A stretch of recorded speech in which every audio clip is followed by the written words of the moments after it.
All right, guys, welcome back to the stream. Welcome back to the channel. Welcome if you are new. Hope you guys are doing well today. Was kind of chatting with you a little bit as I was just waiting for the intro to finish up. And yeah, I was asked if I'm going to be in the path of the solar eclipse, and I actually don't know. I thought it... Based off of what you were saying, I thought it was happening today. Let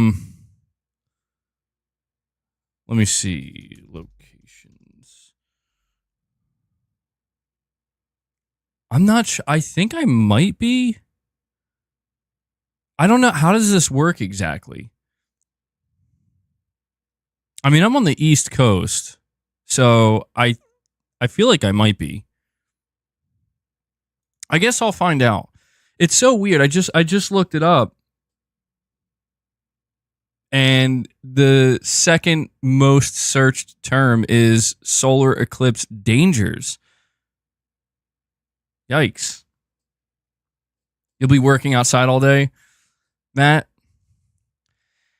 Let me give a big shout out to our good friend Fred ADHD Vance. Because before I even came live here on camera, he dropped 5 membership gifts for you guys. So before I could even say anything, Fred is already out here supporting the channel and supporting the community with some membership gifts. So Fred, really appreciate that, man. Thank you. Appreciate it. And I don't know if you play Helldivers or not, but Get some! Get some! But there you go, Fred. That's for you. And so just like that, he brings us up to 5 members gifted on the day, which you love to see. So, Fred, really appreciate the long-term support, man. And you've put in a lot of work for this community, and we really appreciate that, bro. See, Corey's here already, too, which is nice to see. Yeah, Matt, you're saying you're going to be working outside all day. Man, that must be pretty strange. I mean, I don't really go outside that often, truthfully. It actually disturbs me when I think about how infrequently I go outside. I should probably, well, to be fair, it's been winter, right? Like we're just entering spring. So I certainly plan to go outside a lot more. I do plan to go outside today. The weather is going to be pretty nice. I want to get more sun, I want to get more vitamin D, but just want to get some fresh air. Just want to get some exercise, outdoors. Winter always feels like it lasts so long, it always feels like it just drags on and on. And, I mean, the past week, it's been extremely rainy, windy, and it's like, oh, okay. I mean, it's to be expected, April showers and whatnot. Am I an introvert? I'm definitely an introvert. Yeah. But I do like going outdoors, like not outdoors in the sense of like I'm an outdoorsman, not like that, but I do like going outside and getting fresh air. Yeah.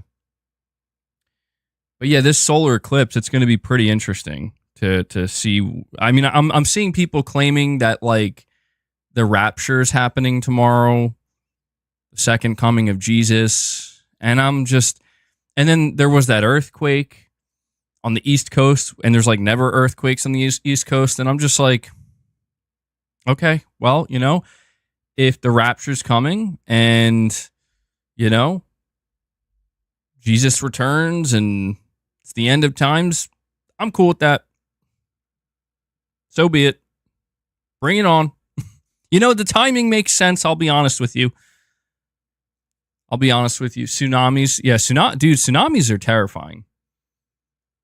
Honestly, like sometimes when I'm scrolling on Twitter, I see like random footage come up of tsunamis that have occurred in the past. And people who some of these like creepy videos of like people who like captured them close up and stuff. And I'm like, that is genuinely terrifying. I mean, there are a lot of things that are terrifying, especially when it comes to like natural disasters, but tsunamis in particular are like, whoa. They are very, very scary. But Dude, yeah, I got a I think it was like a couple years ago. I got a tornado, not like a massive one, but one that could definitely do some damage. A tornado rolled through my area, and it was very, very close. Like I actually like got in my basement and shit with a mattress. I'm like, yo, this is getting dead serious.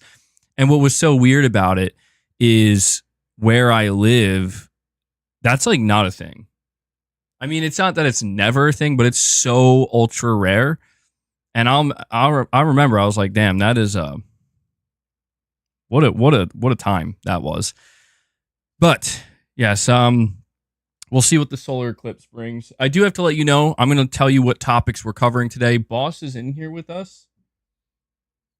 And look, I want to keep him in here. Okay? But I'm just letting you know, don't be upset if I have to remove him temporarily. You know how Boss can get if he becomes crazy, starts biting my microphone stand. If he doesn't listen to me, I might have to escort him out. Hopefully that won't have to happen. And I also want to say, you may have noticed I have a second tower, not tower, but like a second bed here, I guess. This is an experiment. This probably isn't going to stay here. I put this here because I saw that Leia was starting to sleep on the cat tower for the first time ever. And I'm like, well, you know, Boss likes to sleep there too. So I attached the second one. The problem is, I think this one's too high. Neither of the cats jump up here. And anytime I try to like nudge them to it, like, go ahead, go sleep on the second tower here, they just totally reject it. And they just seem kind of scared. And I'm like, well, all right, you know, not sure. I might have to get a different cat tower. I don't know. We'll see if Leia continues to join us on the streams. But anyway, what topics are we discussing today? Well, we're going to be talking about a couple of different things. One of the topics we're going to be talking about is the PS5 Pro, but specifically what a AAA game developer has to say about the PS5 Pro. I feel like there's been so much talk about the PS5 Pro the past couple of weeks, and a lot of that conversation has been coming from not developers, right? A lot of people, random people on the internet, a lot of tech people, a lot of, you know, pundits, places like Digital Foundry, and that's fine. That's absolutely to be expected. I've been talking about it and giving my opinions as well. But something that I feel like went really under the radar is a AAA developer who basically just straight up gave their thoughts and opinion on the PS5 Pro and the purpose it's going to serve, and not even just the purpose, but just generally speaking. And so I figured it would be nice to highlight that and go over it and, you know, just kind of like keep it in mind, I guess, as we go forward and we learn more about the PS5 Pro. But we're also going to be talking about Sea of Thieves, and specifically how a new report has come out, insider report, that seems to indicate that according to their sources, The Verge that is, Sea of Thieves is basically acting as the big test for Microsoft, and whether or not they're going to continue to bring more of their games to PlayStation 5 or not. And I find this very interesting, and I want to talk about it more in depth. We're also going to be talking about live service games. We have another update for Helldivers 2, but more specifically, a new survey was released that revealed some, I don't know if it's shocking data or information, but information that I think just paints a very clear picture of where we are in the video game industry. And it's the fact that, well, I don't know what the exact percentage is. Let me see.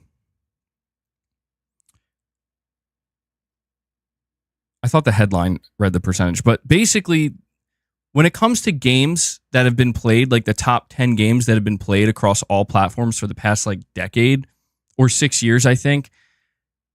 Yeah, no, I think it's the past decade. Almost all of the games, like a massive percentage of these games, I think it's like 60 or 70%, are all games that released 6 years ago. Like they're 6 years or older. And so we'll go over the information more specifically. I'm doing a terrible job relaying it here in the intro, but this is, again, it's not shocking or surprising, but it very much is like, wow, okay, yeah, this is why. This is absolutely why every single video game publisher is chasing the live service dream, including Sony. Because when you see data like that, it's like, wow, all right. I mean, there it is. But we're also going to be talking, if we have enough time, about Stellar Blade as well. So before we dive into these topics, guys, first off, I just want to thank you for joining me. Thank you for joining the stream. Shout out especially to those who are watching live. It's awesome that you guys take time out of your day to come listen to me and hang out. But I also want to make sure I shout out those who watch the streams after the fact. I know, boss, watch your tail, bro.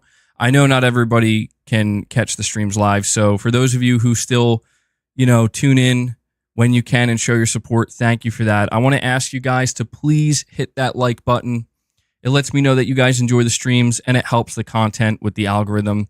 We're currently sitting at 75 likes, so 25 more and we hit 100. There's 3 ways you can support my channel, this community, and my content directly. As I will continue to reiterate, as long as it remains true, this channel is fan-funded. I do rely on you guys to be able to do what I do, and without your direct support, I simply wouldn't be able to do it. Boss, okay. You're messing up my intro, man. You're messing up my intro. You're gonna knock stuff over. Come on, come over here. Why don't you play with these for a little bit, huh? Up here. Go to the second tower. Yeah, go get them. But yeah, 3 ways you could support me directly. Number 1, become a channel member. You gain access to some exclusive perks. One of those perks is the Members Lounge. We do the Members Lounge multiple times throughout the week, and it's just a place where me and the members can hang out and have different types of conversations, unexpected conversations, and sometimes we do some gameplay as well. But if you are already a member, please consider gifting channel memberships. You guys know the deal. If we hit 25 members today, Boss here, who's clearly very eager to get his snacks, will get his snacks. If we hit 50 members, we'll do some reps at the end of the stream. And for every 25 we hit after that, we'll add more reps and more snacks to that pile. Last but certainly not least, consider donating a super chat. Ask a question, give an opinion, make a statement, anything in between. It all helps tremendously. So thank you to everybody who helped support this channel, this community, and this content directly. It really does mean a lot. It's a privilege to be able to do this, to put together these streams, and to grow this community and have these conversations. And as I say that, we have Corey the Legend Landiga coming in, not playing games today, dude, dropping a 20 bomb. And just like that, we have Fred. He dropped 5 earlier, and then Corey comes in and immediately obliterates the first goal. In the name of Boss. It's so funny, man, because I was like, I should probably get Boss out of here. I was like, it's been a while since I kept him in here at the beginning of the stream, so I'll just leave him. I'll see how he behaves. And just like that, he gets his snacks. He gets his snacks because you hit 25 members already. Corey, dude. Holy shit. Thank you so much for that, bud. Corey does some serious heavy lifting for this community, and it really does make the difference. Oh, and before I give Boss his snacks, I got to get better at doing this. Every Sunday, obviously, the top donors, as you can see them on top of the screen, they update every week. And so I want to make sure to give a very special thank you and shout out to Oliver Opfer. He came in at the end of last week, had some huge donations to the channel and the community, and he took the platinum last week. But also our guy here, the legend, Corey Landiga, he comes in with the gold. And then we got Michael Werneth, who apparently also gave away a PS5. I'm still hoping we hear from him so I can figure out what went on there. But he showed massive support to the channel as well. He got the silver trophy there. And then we have our good friend Exley Get Some Trismegistus coming in with the bronze. So thank you guys for that. Boss, let's go. It's snack time. Should I give Boss his snacks up here? See if he'll eat them up there. Let's give it a try. Come on, bud.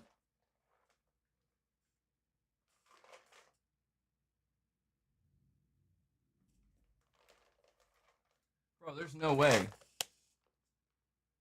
No, they're up here. They're up here, boss. Look. See? Oh, I don't know. I don't know why he's acting so confused. They're up here, dude. Up here. See? See them? There you go. What? Are you guys seeing this right now? I'm going to get into these topics, but he won't go up there to eat them. He literally will go up there, grab one, and bring it down, and then act confused. Like, where'd they go? Where are my snacks? Like, dude, they're right here. They're right here. Okay. There you go. I'm sorry. I didn't expect that. Boss, your pea brain is showing, bro.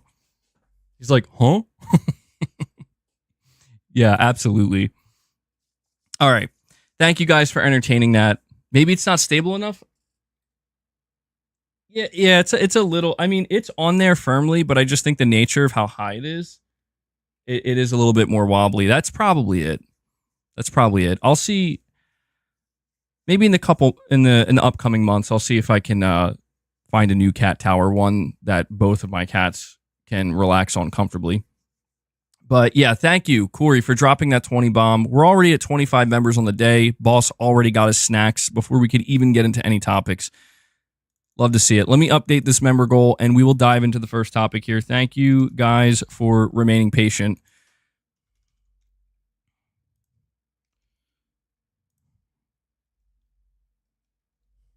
And there we go. All right, good stuff. Oh, by the way, there's also a poll you guys can vote on. I'm asking you, do you play live service games? And the three options are yes, every week, yes, only occasionally, or no, I never play them. So be sure to vote on that poll. We'll check that out towards the end of the stream. Spray catnip on it. I would, but dude, they're liable to hurt themselves at that point. They'll completely forego the danger. All right, but we are going to dive into the first topic here. Okay, and the first topic is a very brief one. I just want to let you guys know that there's been another content drop and update for Helldivers 2. And the reason why I want to talk about this is just because, honestly, I got to give a big shout out to Arrowhead Studios, man. Arrowhead is a team of about 100, maybe between 80 and 100 developers, and they are putting some of the biggest AAA live service studios to shame with their content output, man. Like, they dropped a second War Bond, and I think they're doing great. I do. Like, I have to admit, I haven't really been playing Helldivers, but I've been still following it and seeing all of the content that they're dropping, and it just makes me feel pretty impressed, honestly, that they are able to keep up with this demand, I guess you could say. You're saying Arrowhead is 100 plus devs? Yeah, I imagine they've probably grown in the past couple months, but they are doing very well. I mean, they are really, I think, exceeding my expectation in how rapidly they're getting the content out, because I remember a week or two after the game launched, the biggest conversation we were having about Helldivers 2 is obviously how successful it is, but also, will they be able to maintain it? Are they going to be able to continue to produce, boss, your tail's right in the way, dude, to produce the content that will be needed in order to maintain their player base and keep people not just there coming back, but, you know, giving people a reason, if they haven't already checked Helldivers out, to go check it out. And so, as we talk about live service games, like, we're going to move on to the topic that talks about how live service games are absolutely dominating the video game industry when it comes to total player engagement. I just think it's very timely that we're seeing Arrowhead just absolutely grind out the content, man. Being reported by Push Square, Helldivers additional help is on the way in the form of the Democratic Detonation War Bond, which comes loaded with the latest peacekeeping pacification implements, imported fresh from the forges of Super Earth, along with all new armor sets. It drops next week on April 11th. Primary weapons include the BR-14 Adjudicator rifle, an armor-penetrating assault rifle. That actually sounds really good. The R36 Eruptor rifle, a bolt-action rifle which fires jet-assisted shrapnel-filled rounds. Very interesting. And CB9 exploding crossbow, which deals additional damage upon direct impact. There's also going to be things like the G123 thermite grenade, which can stick to most things and turn them into an inferno. And they say here they're particularly excited for the GP31 grenade pistol, which should allow for quick ways to close bug holes on the go. That actually does sound incredibly useful. And there's also the CE27 Groundbreaker, which this is for, this is the armor actually. So they're going to have, let me see, 1, 2, 3, 3 new armor sets that you can unlock. 1 light, 1 medium, 1 heavy. And it says here, you know, if you are interested in the War Bond, it's going to cost 1,000 super credits, which is $10 real if you want to just pay for it and support Arrowhead, which I don't think there's anything wrong in doing that. Obviously not. But you can also unlock the super credits just by simply playing the game. So, yeah, just, again, got to give a big shout out to Arrowhead for just absolutely killing it out here, man. They're doing great. So, and Unknown, you don't have to pay the $10. To be clear, like, you don't have to pay the $10. You can just simply play the game and get the super credits, and you can unlock it that way. But it's just, again, like, they do need to monetize this game and try to find a way to get recurrent revenue, and this is the way they're doing it. And to me, that's totally fair. To be honest, I don't know if I'm gonna be playing Helldivers this week necessarily, but I wouldn't mind paying the $10. Like, if I boot the game up and I'm like, you know what, I want to unlock this, and I want to have this new. I guess this is almost like their their battle pass. That's basically what it is. I wouldn't mind paying $10. You know, I'd feel kind of good supporting a studio like Arrowhead. I think they really deserve it. I think they've earned that. But yeah, the fact that they give you the option to get it just by playing the game is the most important thing.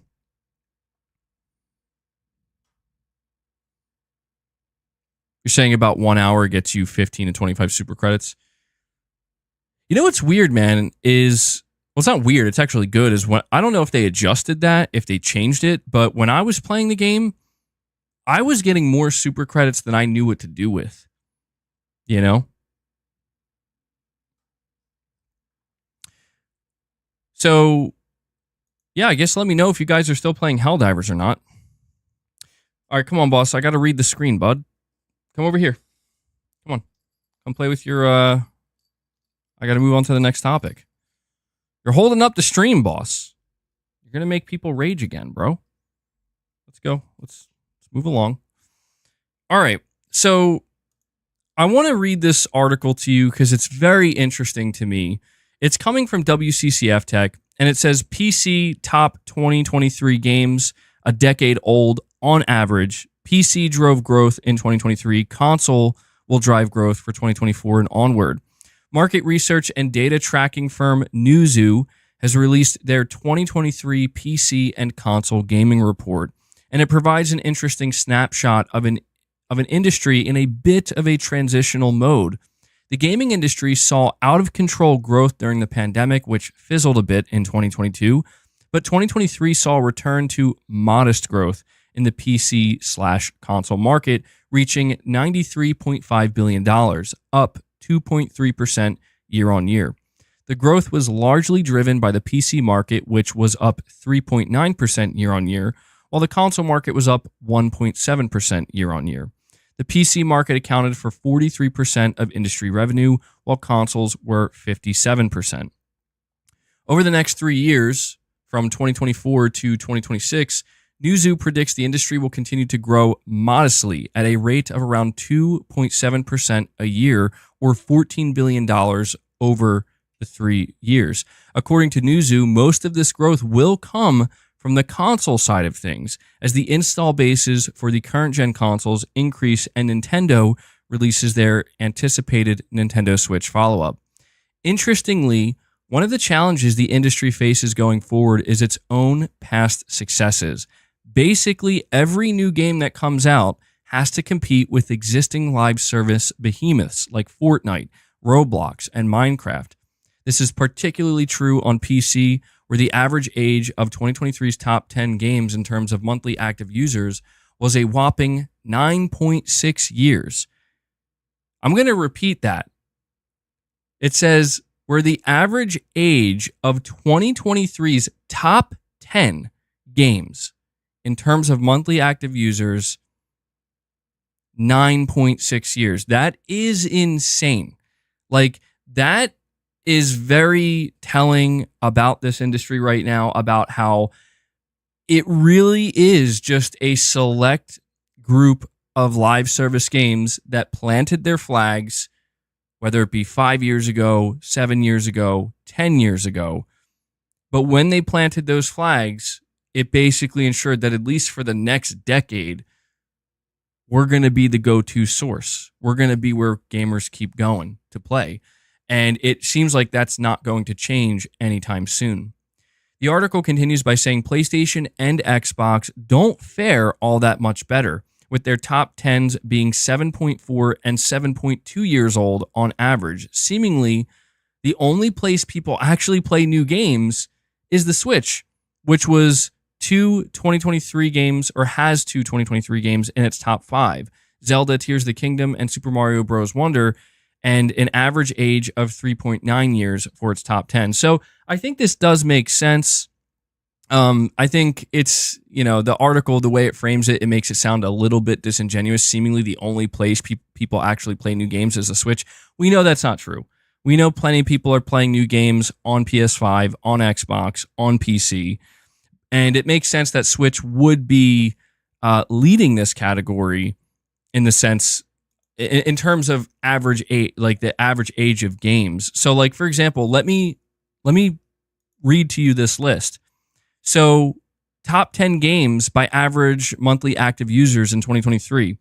Nintendo Switch, the top 10 games: Fortnite, Tears of the Kingdom, Super Mario Bros. Wonder, Mario Kart 8, Minecraft, Pokemon Scarlet Violet, Fall Guys, Animal Crossing, Hogwarts Legacy, Super Smash Bros. Ultimate. We look at Xbox, top 10, Fortnite, Call of Duty, Grand Theft Auto, Minecraft, Roblox, Rainbow Six Siege, Rocket League, Starfield, Apex Legends, FIFA 23. PlayStation, Fortnite, GTA 5, Call of Duty, EA Sports FC, Roblox, Rocket League, Minecraft, Rainbow Six Siege, Apex Legends, Fall Guys, and the list on PC basically looks the same. This does make sense because I think that the Switch obviously has, it doesn't have the same type of third-party allure, I guess you could say, or online infrastructure that PlayStation, Xbox, and PC offer. But nonetheless, this paints a very clear picture. Again, like, this is data. This is data that that publishers like Sony and Microsoft have access to, where they can very clearly see, like, wow, like, none of our games are on there. These are just live service games. There's like no single player games on here. You want me to show you guys Boss being grateful? He's here, bro. He's here. I'm trying not to let him interfere with the topic. I'm trying I gotta like move around and navigate, look around him. Automatronic 1234 with a $5 super chat says, MBG, any thoughts on Venom Snake contributing on Big Boss's legend in MGS5? To me, Venom Snake makes Big Boss feel more realistic / human. That's actually a very random super chat that I wasn't expecting. But to answer your question, or any thoughts I may have on that, spoilers for Metal Gear Solid 5, but yeah, basically at the end of MGS5, you find out that the character Venom Snake you're playing as is not actually Big Boss.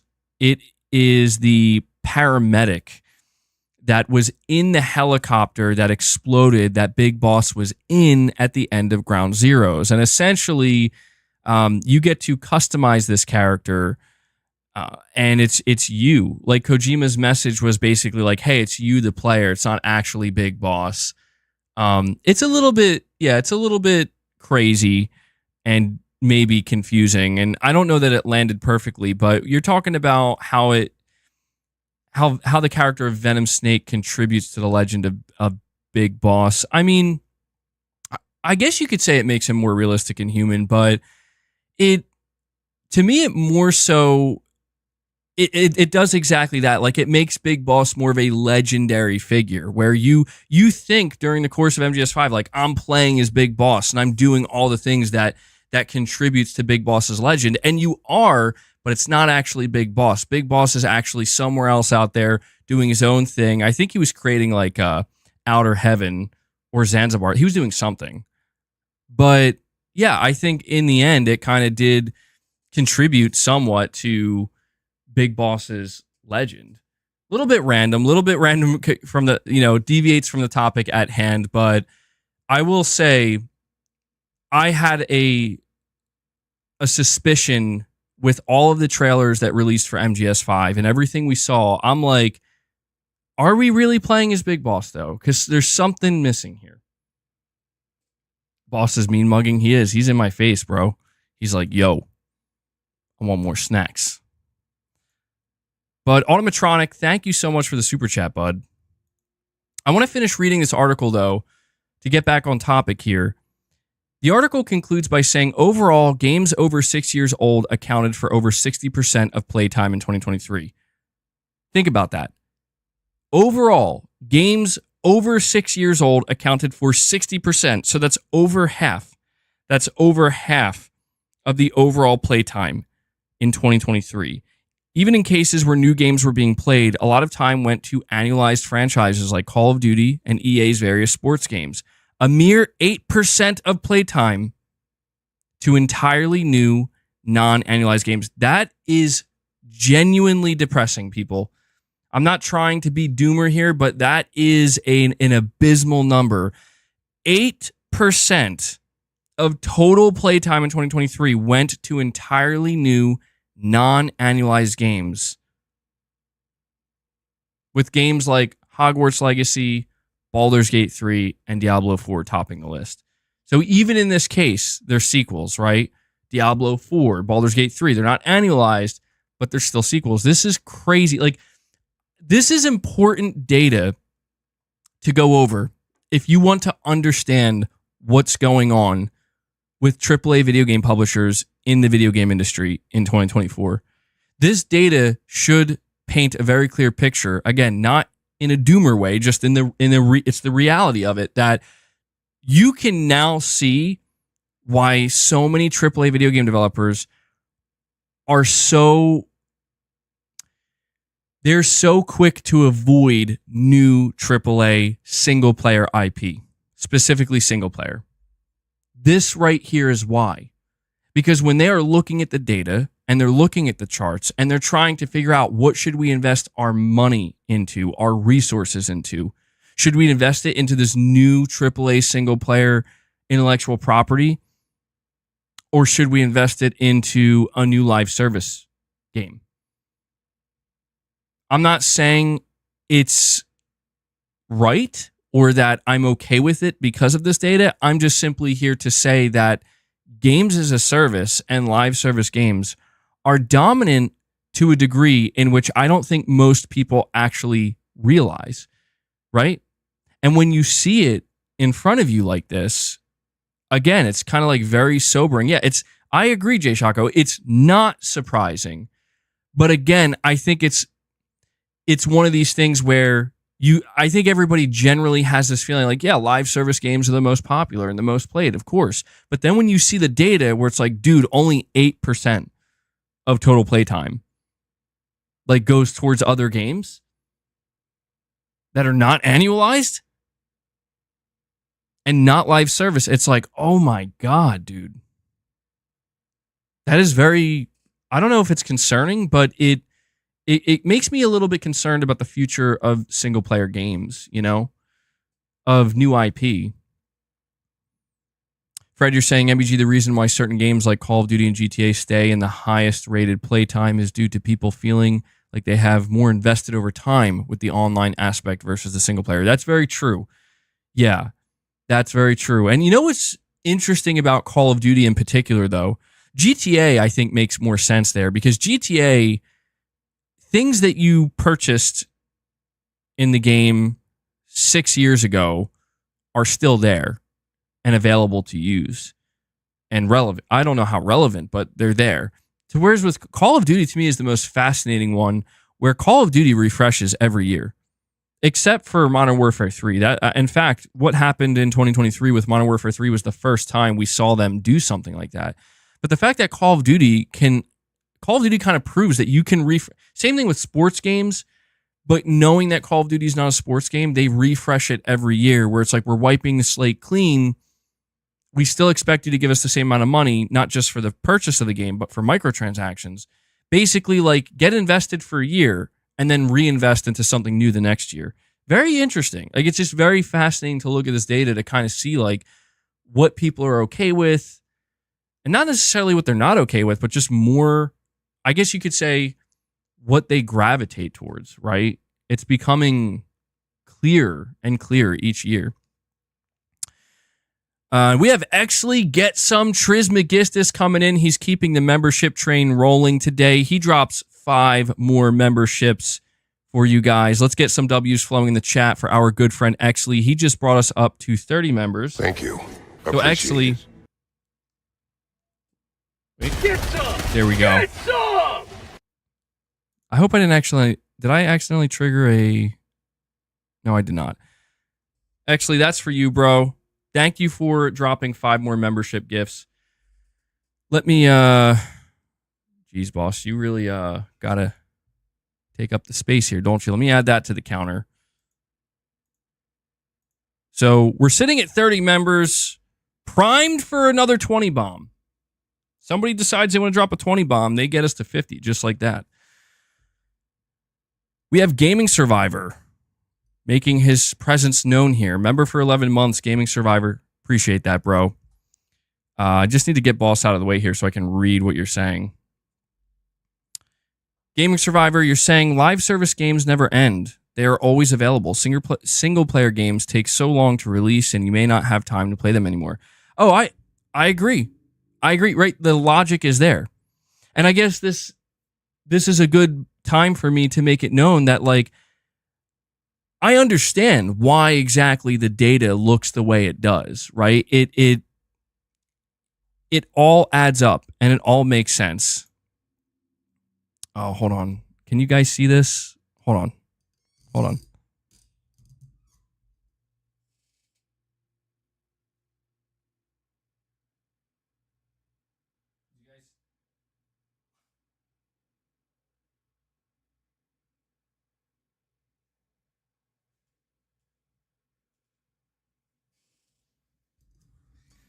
I had to show you guys that because he rarely does that, but he's straight up laying on my desk in front of me like, boss being cute. Yeah, dude. He's really fighting for my attention. I'm glad the camera actually I was afraid it was going to unplug. Dude, I knew Hellbound was going to be on that. Hellbound's like, oh, dude, I got to drop 5 gifts for boss, bro. Hellbound 1981, another legend comes in and drops 5 more gifts for you guys. Hellbound is keeping the membership train going as well. Hellbound, I appreciate that, bro. Let's get some W's in the chat for Hellbound once again. He brings us up to 35. Boss is like, wait, I wasn't doing that. Really appreciate all the support, Hellbound. It's dangerous. I'll give you to Mark rely Cerny on as well. teraflops as an absolute indicator of performance. Yeah, we hit 50. I'll give boss some more snacks. No worries. We'll do some reps and I'll give him more snacks. You know how it goes. But yeah, Gaming Survivor, it adds up. It's totally logical. It makes perfect sense that these games are going to, no matter what, they're going to get more playtime. They're going to get more... Boss, come on, bro. We can't start doing this now. They're going to get more playtime than single-player games. There's no way around that. It's just the way it is, right? But it does get me concerned about, like, how this could influence publishers' decision making, such as Sony. I think maybe we've already seen that, bro. Boss. All right, I think Boss just got mad at me. And just, dude, you guys are going crazy with the membership gifts. I think we just crushed 50. Hold on, we got Exley coming in, dropping another 5 bomb. We got Fred coming in, dropping another 5 bomb. And Corey, whoa. Corey drops a 10 bomb. Did you guys just see that? Boss almost just face planted, dude. Oh my God. Relax, boss. It's okay. Please don't hurt yourself. But just like that, dude, these guys crushed 50 members. We are sitting at 55. Where's my mouse? I got to give Boss more snacks. You guys are absolutely destroying it today. Thank you so much for the support, guys, really. And thank you for supporting Boss's habit. Here you go, man. I'll give him a few of those. And I'll give him a few of these as well. He likes these. These are the salmon flavor. So I'll drop a couple. You got some supply drops here, boss. There you go. He's got like a buffet now. He's got 2 different snack piles. Oh my God, those smell. Holy shit. Dude, those smell like ass, bro. I was not ready for that. Boss, I don't know how you eat that. Whew. I'm going to have to buy a new snack package because that, I don't know. That smells not good. I guess cats like that, but... And because we passed 50 members, guys, at the end of the stream, we'll do some reps. We'll play some Metal Gear music. We'll play some metal. We'll do the whole thing. You guys definitely have shown up today in a big way. And as I'm saying that, dude, we got Matt Fu coming in, dropping another 10 bomb. You guys are going nuts today with the membership gifts. Seriously. Matt Fu just brought us up to 65 members. I didn't even get to update the member goal yet. So, yeah, just a reminder, if there are any new viewers here, click any of the gift icons up top, opt in to receive some membership gifts. And to anybody who was gifted a membership, you will have access to the Members Lounge. We do the Members Lounge all throughout the week. So you also gain access to all the previous Members Lounge episodes we've done too. So keep that in mind. But Matt, thank you so much for that, bro. You just brought us up to 65 members. I'm going to update that so you guys can see where we are. We end up hitting 75. I'm going to have to do some extra reps. Guys are making me nervous. My arms are sore as hell too, by the way. I did a brutal arm workout. Like I really I pushed the limit, I guess you could say. Not yesterday, the day before. I worked my arms out so hard, dude. Like they're so sore, they're practically dead. So I'm gonna have to push through the pain today, boys. Dude, oh my God. And Corey says, just to be a jerk. Dude, Corey drops another 10 bomb on this community. 10 more membership gifts, and he gets us to 75. That's 3 goals. You guys just crushed 3 goals in less than an hour. We're not even at the 50-minute mark. That means I'm going to have to do extra reps. Boss, go get my pre-workout, man. I don't even have a pre-workout. It's okay. I got creatine. I'm not sponsored by this company, but I got animal creatine. I took this morning. See, I didn't know you guys were going to be doing this today. I didn't know you guys were going to be boss, you can't have this. This is creatine. This will make you sick. I didn't know you guys were going to be showing up like this today, but something told me, MBG, make sure you take your creatine nice and early. Take your creatine nice and early. You might need it. And my God, you guys are killing it. Look at this. Exley Get Some Trismegistus drops 5 more memberships, and Matt Fu drops another 10 bomb. You guys are going nuts. You guys clearly want to get to 100 today. You want to see me do a full-blown workout at the end of the stream. That's what you guys want. I know what you're doing. I know what you're doing. That's crazy, though. Matt Fu, Exley, Corey, all you guys. Fred dropping another 5 bomb. I can't even keep up. I can't even keep up. I know there's a super chat or 2 buried back there I'm going to have to go back to. Look at these guys. Look at these guys. They want reps. They're going to get reps. Oh, they're going to get reps. We're going to be doing a whole workout at the end of the stream, man. This is going to be like a 15, 20-minute workout session. But we are at 95 members now. You guys, seriously, thank you so much, man. Those of you who are dropping these membership gifts and those of you who drop the super chats, you know how it is. I make it known, I make it clear that this content only happens because you make it possible. And as I say that, as I'm updating the goal, Hellbound 1981, the legend, Hellbound, he does it. He drops 5 more memberships, and you guys get it to 100. This is the membership train is full speed ahead. There's nothing stopping it. Matt Fu drops another 5. Look at you guys. Look at you guys. I'm going to have to give you a member update, let you know where we're at, because you guys are going nuts. W's flowing in the chat for these guys. Holy Another one of these. shit. I'm going to have to, hold on. I forgot to play this too. It's not showing. Here. Hold on. I got one for you guys. Because you guys are going so crazy with the membership gifts. Hold on. Let me, I legitimately can't keep up.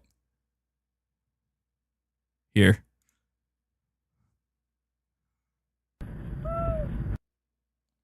I'm making it nice and big. One more time. One more time. Boss thanks all of you.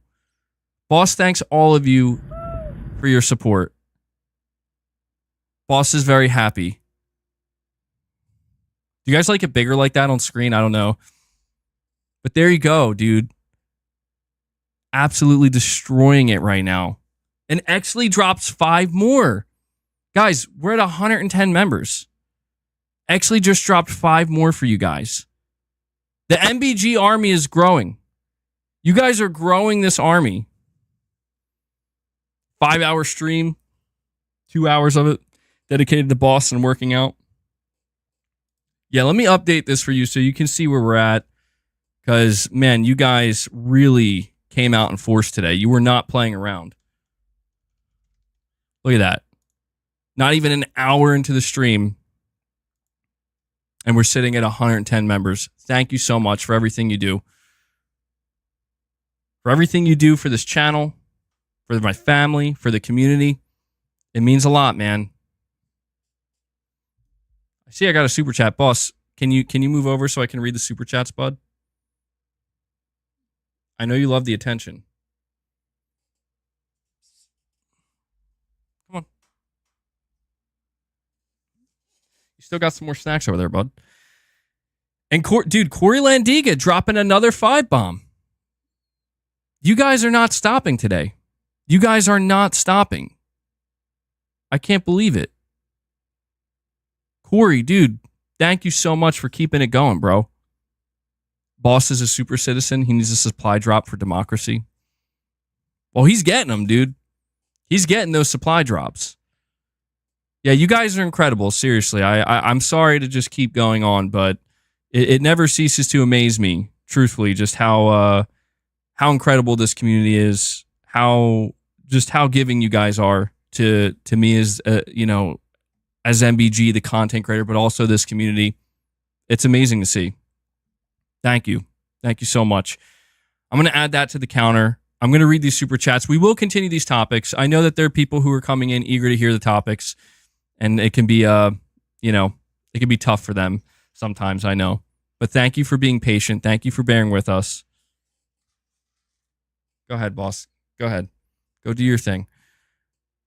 So, yeah, we're sitting at 115 members now. We're going to be doing quite a few different exercises at the end of this stream. I need to go back here, though, because I did get a super chat from Perfect Image.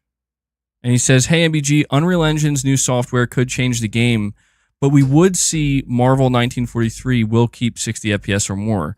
Unity Engine might be better when it comes to compression. You know, it's interesting you bring up engine talk again, Perfect Image, because I've been seeing more people talking about, Unreal Engine 5 specifically, and how Unreal Engine 5 games are seemingly struggling on the current gen consoles. Like either Unreal Engine 5 isn't optimized enough, or it's just too taxing overall on like CPU and whatnot. I don't know exactly. I don't know all of the technical ins and outs and all of the details, but what I've been hearing, generally speaking, Jesus, boss, relax.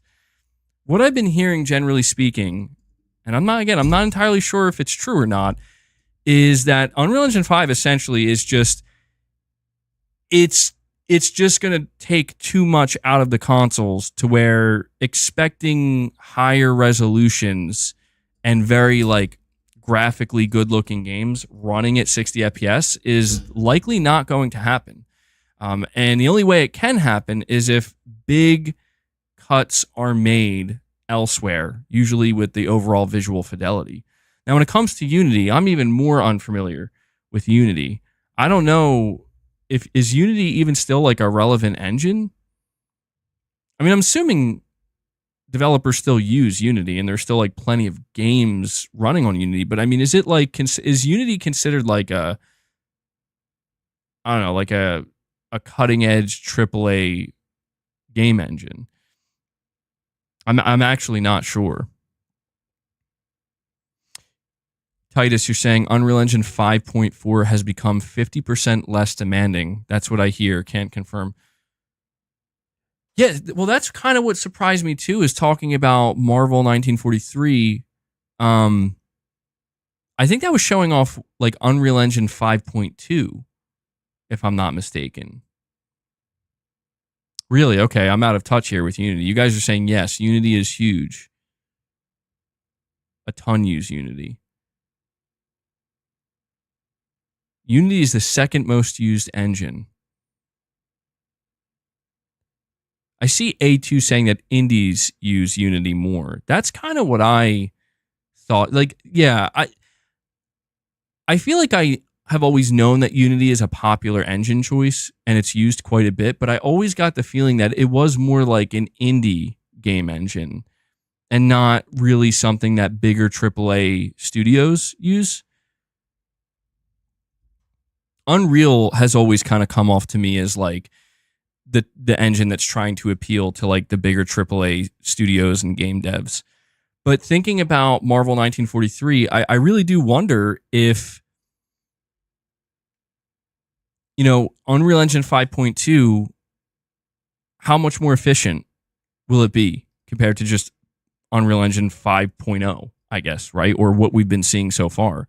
And Titus mentions Unreal Engine 5.4. I haven't heard anything about that, but I think Unreal Engine 5 will prove to be I think it has already proven it's an incredible engine, but it does seem like there's more optimization that needs to happen. There's more iteration that needs to happen in order to get the most out of it for games. And it seems like it's taken a little bit longer than expected. But we'll see, man. We'll see. I think there are quite a few games that have been in development for a long time now that are, started development in Unreal Engine 5. And, as these devs are working on these games, obviously, Epic is continuing to improve the engine in any way they can. Again, continuing to optimize it. We'll see, man. We'll see if we end up getting Unreal Engine 5 4K 60 FPS games by the end of this generation. Or if it's going to turn out to be true that that's just something that's going to have to wait till next gen. The Vitruvian Man says Unreal Engine 6 will have AI embedded in it from day one. I would believe that, yeah. I definitely believe that. AI is going to be huge. It's already playing a significant role in game development now, but it's going to really, I think, in the next 5 to 8 years, it's going to ramp up. We have Miguel here with a super chat saying, "Hey, MEG, so happy I waited and bought Spider-Man 2 secondhand. What a shit game. Already flipped it for more than 30, I think that's euros, right? I think I'm finally figuring out the difference between the euro and the pound, guys. I think we're making progress here, but I mean, I guess, Miguel, I would have to ask you, what did you encounter in the game that really made you feel like that badly about it that you decided to just resell it? Because I enjoyed Spider-Man 2. I can't say that to me it's a shit game. That would be taking it a couple steps too far. I see people talk about Spider-Man 2 like they absolutely adore it. Like it's one of their favorite games ever. I'm not in that camp either. Spider-Man 2 for me is a game that by the time I was finished with it, by the time I platinumed it, I'm like, yeah, it was almost exactly what I expected, but I will admit I did feel a little bit underwhelmed by the story. I did expect a little bit more from the story, but the gameplay was fun. The gameplay was enjoyable. The symbiote suit definitely lived up. And Venom was cool. That's as far as I'll go with saying that. I see somebody saying Spider-Man 2 is a must play. Yeah, I am curious to see where they go with Spider-Man 3, to be honest. Yeah, actually, I know that the game got a lot of flack for some of those elements.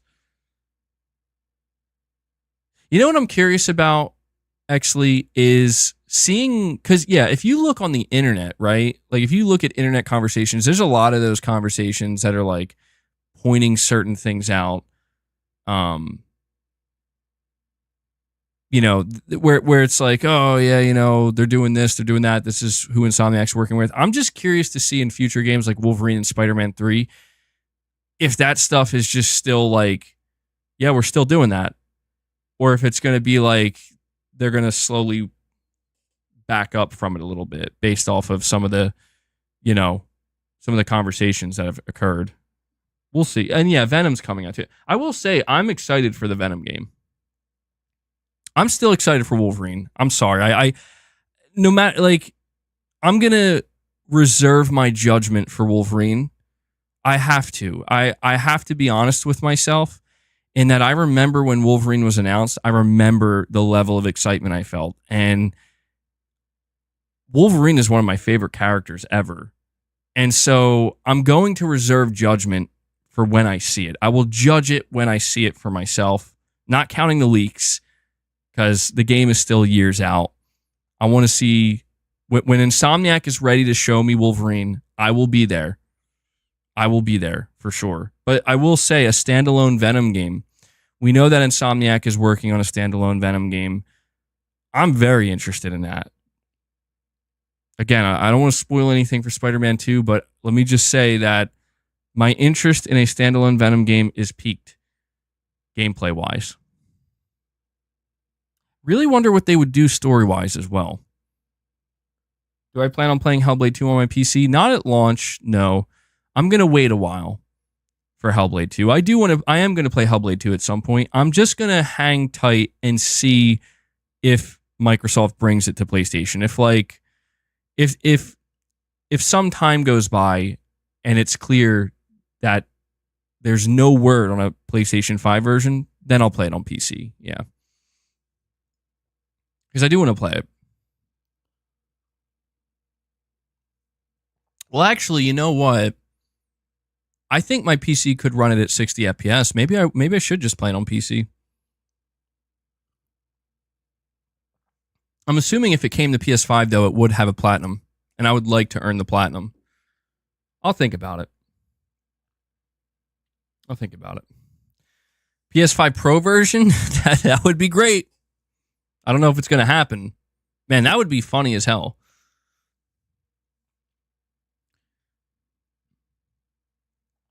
Play it or watch it. Oh, I see what you're doing there. I mean, look, guys, I know a lot of people didn't like my last couple streams and some of my takes and what I had to say in regards to Hellblade, but the truth of the matter is I played Hellblade 1 and I did thoroughly enjoy it. I enjoyed the story of Hellblade. I like the character of Senua. I like what Ninja Theory is doing, and I've always been excited for the sequel. So putting the technical, I've said everything I had to say about my opinion on how it's going to run, on how Microsoft is handling it, on how I did expect it to be a little bit bigger than it is. But when I put all of that aside, again, at the end of the day, I'm not going to pass up on it. You know, like it's a game that I'm interested in playing.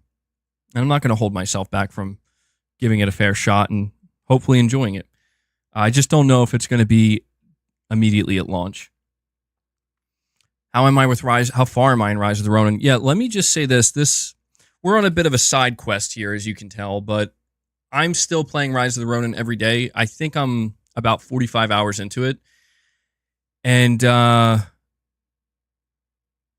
got to tell you, I just entered Chapter 2, and I was very, very surprised when I entered Chapter 2 that apparently there's a whole nother second open world map. This genuinely surprised me because the first open world map that you play in for the first chapter of the game is very large. It's not the biggest I've ever seen, but it's quite substantial. And there's a lot of content in there. A lot of it is, you know, open world content where you're checking off the boxes, of course, but a lot of content nonetheless. And then when I went to Chapter 2, they're like, "Oh, you're in a whole new map now with all new regions." And I'm like, "What?" So that really surprised me. And the first thought that came into my mind, I had two thoughts actually. Thought number one is, man, to all the people who are asking me if this game feels like it's worth $70, yes, this is a large game, dude. Like, this game is larger than I thought. Like, quite a bit. And the second thought that came into my mind is, did reviewers actually play this game? Like, I don't mean to come off that way. Like, oh, I don't believe reviewers played the game. I'm assuming they did, but I'm just like, I guess maybe it's a matter of like not spoiling anything, but I just feel like, dude, this is, I didn't know this was coming. And to me, this definitely boosts my view of the game. Like, wow, like Team Ninja really kind of outdid themselves here, where this game is massive. I was expecting a big game. I wasn't expecting it to be this big of a game. And I just feel like when I was kind of going over the reviews and listening to what people were saying, I just really thought like this is just not something that was conveyed even remotely. So, interesting stuff. Heatwave, you're saying stop the cap. Spider-Man 2 is amazing in ray tracing with every mode. I guess there's a couple of different aspects to it, right?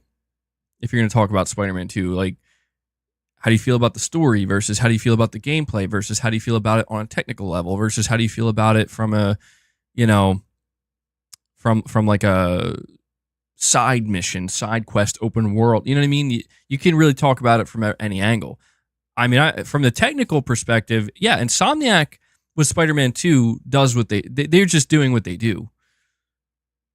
You know? They're doing what they do. If you play Spider-Man 2 on PS5, again, it's like, I played that game in performance mode on PS5 and it looked amazing. It ran amazingly. And again, I'm not here to get into that conversation. We talked about that enough, but Spider-Man 2 is a PS5 only title that I don't feel confident in saying that Spider-Man 2 is pushing the absolute limit of the PS5, but I think it's getting a little bit closer to that. You know, I think we're starting to see the beginning of like, wow, okay, when a PlayStation first-party studio can fully optimize their game for the PS5 and just the PS5, they can really start to kind of push things a little bit. I feel like that's what Insomniac's been doing this gen.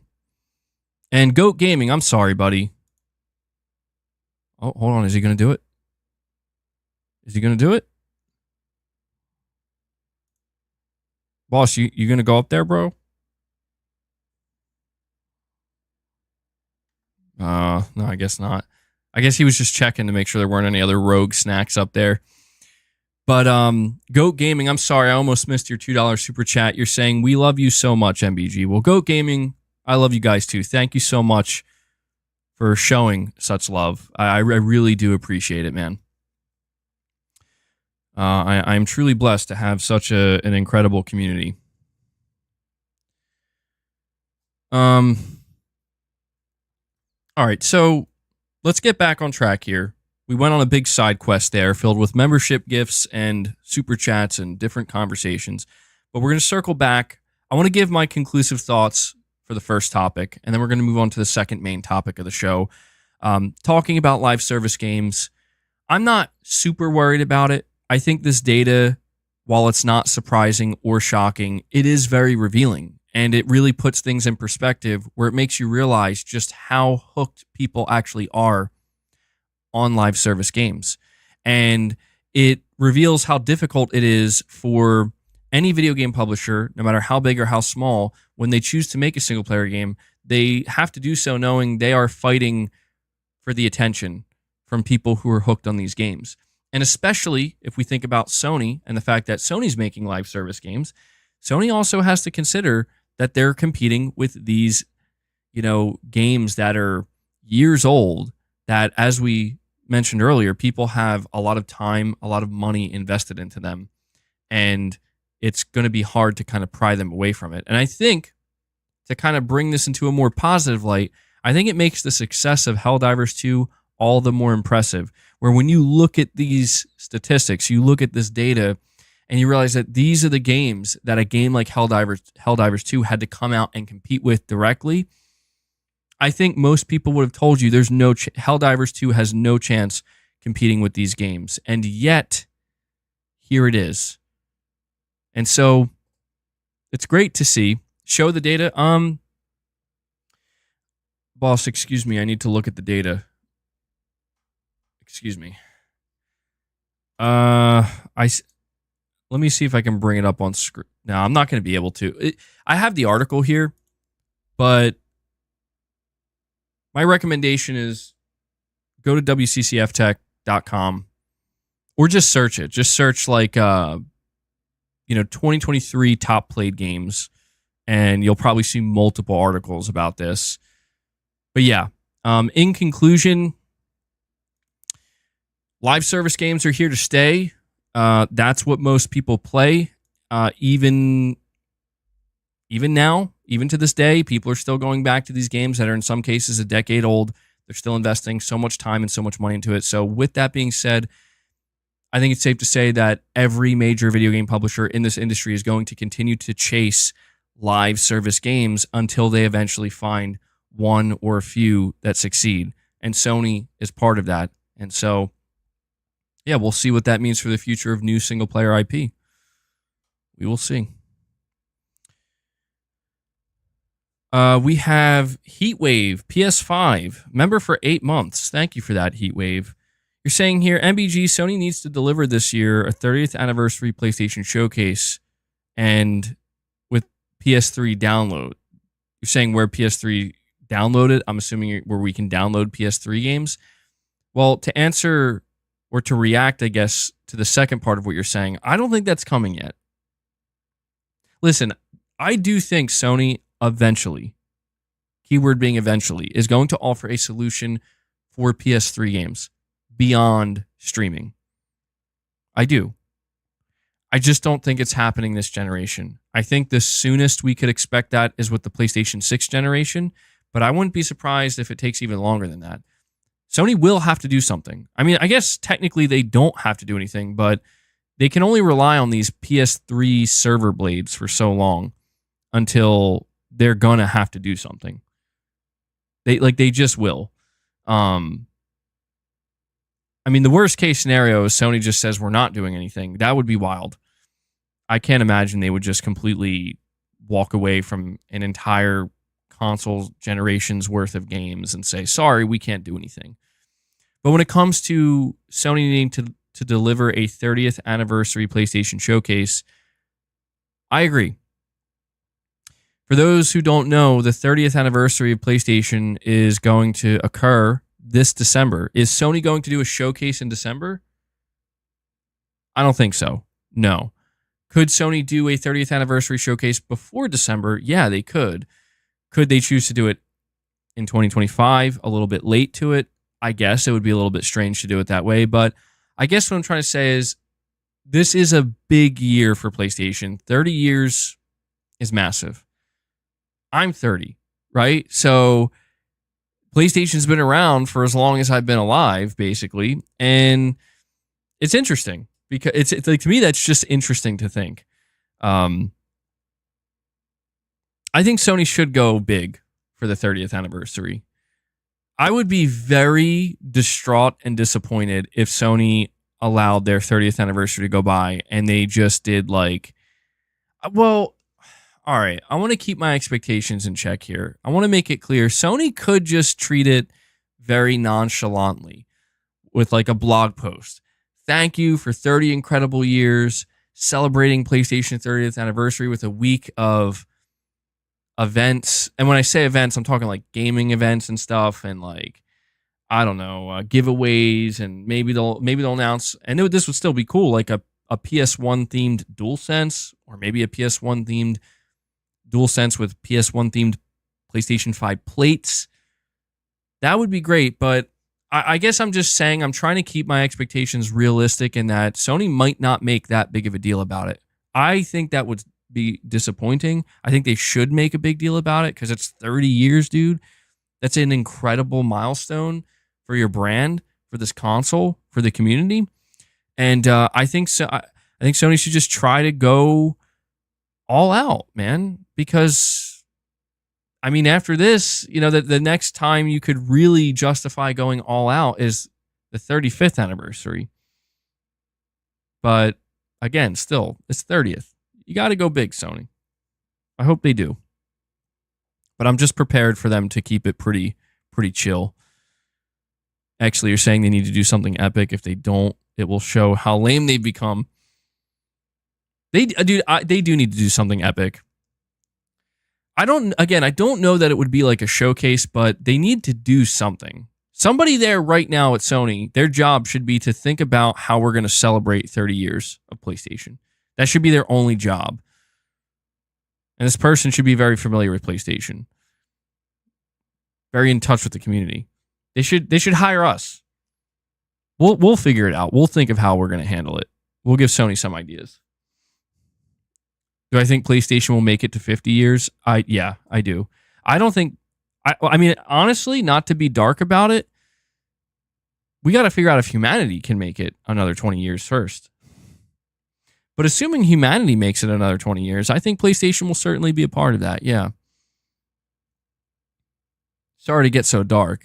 You know how it is sometimes. All right, listen, we're going to move on to the the second main topic of discussion. And so before we do that, guys, do me a favor and hit that like button. We're already sitting at 176 likes. You guys are on fire today. So if you want to keep that like train going, let's see if we can get it up to 200 likes. I'd very much appreciate that. We are going to talk about the PS5 Pro. And more specifically, we're going to be talking about what a AAA game developer has to say about the PS5 Pro. And the reason why, again, I feel this is important to cover is because there's been so much conversation about the PS5 Pro the past couple of weeks with all of the specs leaking out, and everybody and their mother and their grandmother is seemingly chiming in, giving their opinions, making it known that the PS5 Pro is either going to be the greatest thing ever created that's, you know, going to revolutionize video games, or there's going to be mass disappointment and Sony is wasting their time and no one's going to care about the Pro, and the Pro isn't going to do anything for games at all, and it's just a complete waste. And that's why I think it's important to look at this specific topic, because again, this is a AAA video game developer chiming in, somebody who makes games, specifically somebody who has made games for consoles. If there's anybody that I want to hear from more than Sony, even more than Sony, like I want to hear from Sony, we're going to hear from Sony. Sony's going to put on a show at some point and they're going to reveal this console. Mark Cerny's going to talk all about it. He's going to tell us his thought process that went into it. We're going to see Sony hype up any of the games for it. But it's also very interesting to just hear very casually from developers. What do you think about the PS5 Pro? Now, the closest thing we got to this was GDC. We recently just talked about a report that came from gamesindustry.biz's Christopher Dring, where he attended VGC, or not VGC, GDC, and he claims that he didn't give a number, but he just claims that developers he's talked to at GDC don't quite see the point of the PS5 Pro. The only thing I didn't appreciate about him saying this is just the lack of detail, right? How many developers did you talk to? Was it 3? Was it 12? Was it 7? Were these indie developers? Were these big AAA developers? Who were these devs that you were talking to? I feel like the lack of detail and the lack of info is what makes it so hard to really gauge whether or not that's how devs actually feel. But in this case, we do have a single dev, so we know it's just one dev, but we know that they are a dev that has worked in the AAA game space. And so this is reported once again by WCCF Tech, and I just want to give WCCF Tech a little bit of credit here, because without them reporting on this, I would have never known about it. And to me, it's just a kind of a shame that I haven't seen other gaming outlets covering this. In fact, I didn't see any other gaming outlet covering this, but I think it's pretty relevant to the overall PS5 Pro conversation. So, got to give them a little bit of credit here. They say, although Sony was limited by what it could do with the PS5 Pro, well, actually, let me start by reading the title. The title says, PlayStation 5 Pro has been designed to provide developers easy and economical ways to implement enhancements. Although Sony was limited by what it could do with the PlayStation 5 Pro, the upcoming mid-generation refresh system has been designed to provide developers easy and economical ways to implement enhancements in games already in development. In the latest episode of Moore's Law's Dead's Broken Silicon podcast, a veteran game developer who worked, among other titles, on the Elder Scrolls series commented on the PlayStation 5 Pro, saying that it couldn't be much more powerful than the base model, as developers need time to plan for future hardware. Games that are already in development are budgeted already, so developers would have a very hard time scaling up projects to much higher specifications than originally planned. This also means that Sony is most definitely talking with developers about the PlayStation 6, as some of the launch games for the next generation system are likely already in the works. As Sony is a very developer-friendly company nowadays compared to the PlayStation 3 days, the PlayStation 5 Pro has been designed to provide developers with easy and economical ways to implement enhancements. The PlayStation Spectral Super Resolution Upscaler was similarly designed as well, since it's being tailored to specific hardware and with total control over how much the API changes from the Japanese company will make its implementation much easier than something, say, like AMD FSR. And so, again, shout out to Moore's Law's Dead as well. He's been, I think, doing a very good job. I think a lot of people doubted Moore's Law's Dead. They thought that his leak was bogus, but it turned out it was 100% correct. And he's getting developers on here, and he's asking these developers these questions. And this, to me, is very reassuring. It's not surprising, but it's very reassuring. And it's why I think people need to be a little bit more understanding of why the PlayStation 5 specifications are the way they are. This developer points out something that, honestly, I haven't seen anybody else talk about. And that's why it's so nice to hear from a developer, from somebody who's literally doing the thing, who has done the thing. They know the process, they know the ins and outs, they know how this works.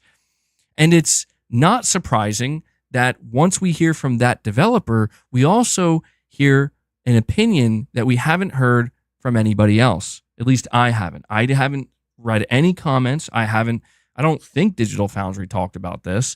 I just don't recall hearing anybody else point out the fact that Sony, when developing this console, was also taking game budgets into consideration, also factoring in, knowing that we're going to deliver this console in the middle of the generation, we're going to ask developers, especially at a time like this when AAA game development is very volatile, financially speaking, what are the chances that we could take it too far and basically ask too much of them? And that to me is what's kind of sticking out to me is when we went over the PS5 Pro requirements, which that was leaked out by Tom Henderson. Tom Henderson was the one who said, look, this is the requirements that Sony is listing for a developer to get PS5 Pro enhanced. And some people were complaining about it because they were like, it seems like they're asking them to do the bare minimum. And it's like, of course they are. That's a good thing. If they were to ask them to do more than the bare minimum, they're immediately going to anger developers. Now, maybe, does this mean we should vent our frustration towards developers? Like, why are they being lazy? I don't think it's a matter of laziness. I just think it's a matter of game development is very stressful. It's very difficult. It's hard enough as it is. And Sony obviously wants to sell PS5 Pros, and they want developers to use them. So Sony is fitting it. I guess Sony is kind of threading that needle from what I can tell. And based off of what this developer's saying, I don't want to say perfectly, but to the best of their ability, right? Where it's like the PS5 Pro is going to come in. I mean, it's already here for developers. It's coming in exactly as it should. It's not causing problems. It's not stressing developers out. It's not Sony coming in and flexing their market dominance and saying, you got to do all these things to get the PS5 Pro enhanced label. They're not doing any of that. They're trying to be as developer friendly as possible to make it as easy as possible, but also, again, according to this developer, being very economical about it, making it so that when they come in and they say, here's a Pro model, make sure you pump your game up. They're not asking devs, increase the budget of your game and really scale it up. They're not asking them to do that. They're just simply asking them to leverage the overhead and maybe something like PSSR. And it's, again, it's just interesting to me that there's such a visceral reaction on the internet with something like the PS5 Pro where so many people, I don't want to say are up in arms, but acting just so negative towards it. And I don't necessarily want to feel like I have to come out and defend it. There's nothing for me to defend. I'm not Sony. I don't benefit off of, the PS5 Pro selling. But what I am is a fan and a customer and a consumer. And I get excited at the prospect of a PS5 Pro. And what I don't understand is why so many people, when we have developers coming out here, like this one developer that worked on the Elder Scrolls, right? Basically saying like, yeah, Sony's basically just providing a really easy and economical solution for developers to enhance their games that are currently in development for people who want that. I don't see where the negative is here. The only thing that I could kind of maybe rationalize is people who say, well, we haven't even seen the base PS5 push to its limit yet. So why should I care about a PlayStation 5 Pro? And it's like, you don't have to care about a PS5 Pro. If that's what you're interested in, is seeing the base PS5 push to its limit, well, I have some good news for you. You're going to see that in the next couple of years, and games are going to look very good. And they're probably going to run well too. Will there be some games that struggle a little bit? Of course, but that's the name of the game. That's how it always goes. But generally speaking, you're probably going to get good bang for your buck, so to speak. And if you're the type of person where you say, I don't want to upgrade to a PS5 Pro, I think it's unnecessary. I bought the PS5 going into it, assuming that by year 7 or 8, I would still just be playing on that PS5. I think you're going to be just fine. I think you're going to be happy. I think you're going to be satisfied. But I also think that anybody who upgraded to the PS4 Pro, hoping going into the PS5 generation that Sony does it again, I think those customers and those players are also going to be happy. But most importantly, I think devs are also going to be happy. So from my perspective, all I see here is a win-win-win scenario where no one is getting the shit end of the stick from what I can tell. And that's the most important thing, the most important takeaway from what this developer is saying, and what, they're just giving their opinion, of course. but their opinion holds a lot more weight with me than any other random person I'm reading a comment from online who's not a game developer. And this is why I'm surprised there aren't more people picking up this, the fact that Moore's Law is Dead had this developer on.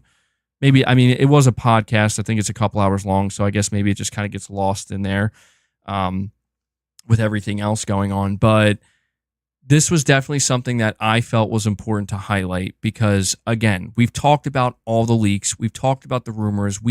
I've given my opinions and my thoughts. I've read the opinions and thoughts of others.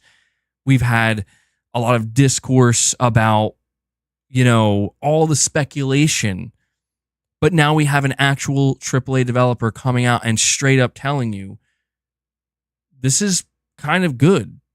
And at the very least, it's not a problem. And that's good news. This is reassuring. This should be reassuring to people who don't want a PS5 Pro. Because if you don't want a PS5 Pro, then the last thing you want to see is Sony cause unnecessary problems. Where it's like, man, I just wanted games to be optimized better on my base PS5, but now Sony's throwing this new console out here, this mid-gen console that's going to be a nightmare for devs to optimize for. Now they're just making it even more difficult. Now the chances of me getting fully optimized games on PS5 is even lower. You don't have to worry about anything like that. And if you're somebody who was planning to buy a PS5 Pro, again, same exact logic applies. You don't have to worry about, man, are developers even going to be able to do anything with this? Yes. See, that is, I think, the benefit of having somebody like Mark Cerny.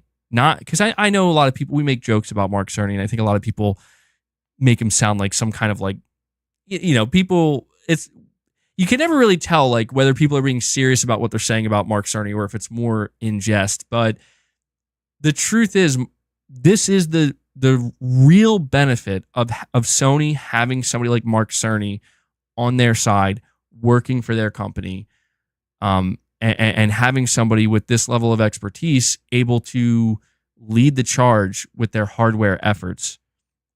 Mark Cerny seems to be threading this needle of being able to make everybody happy.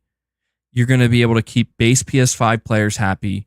You're going to be able to keep PS5 Pro players happy. You're going to be able to keep your first-party developers happy. You're going to be able to even keep your third-party developers happy. And you're even going to be able to make Sony happy because obviously this is what Sony wants to push for. Sony wants to sell you another console, and they want another chance to do that, and they want a mid-gen refresh. And something else that this developer, it wasn't this developer that pointed this out, but you guys pointed this out, and it's a great point. This technology that is being offered inside of the PS5 Pro is basically a lot of the same stuff that's going to be offered in the PlayStation 6, but dialed up to 11 once we get to the PlayStation 6. So the PS5 Pro is actually going to give developers a little bit of a taste, so to speak, in advance. So like, this is the stuff, basically speaking, like generally speaking, that's going to be inside the PS6. So start working with it now. Start getting yourself, I just spit on boss. I'm sorry, dude. I'm sorry. Start getting yourself familiar with it now. Start getting comfortable with it now. So that way, when the PlayStation 6 drops, you're going to already know what you're doing. You're going to be able to hit the ground running with your PlayStation 6 games. So, as it turns out, the PS5 Pro will actually benefit the PlayStation 6.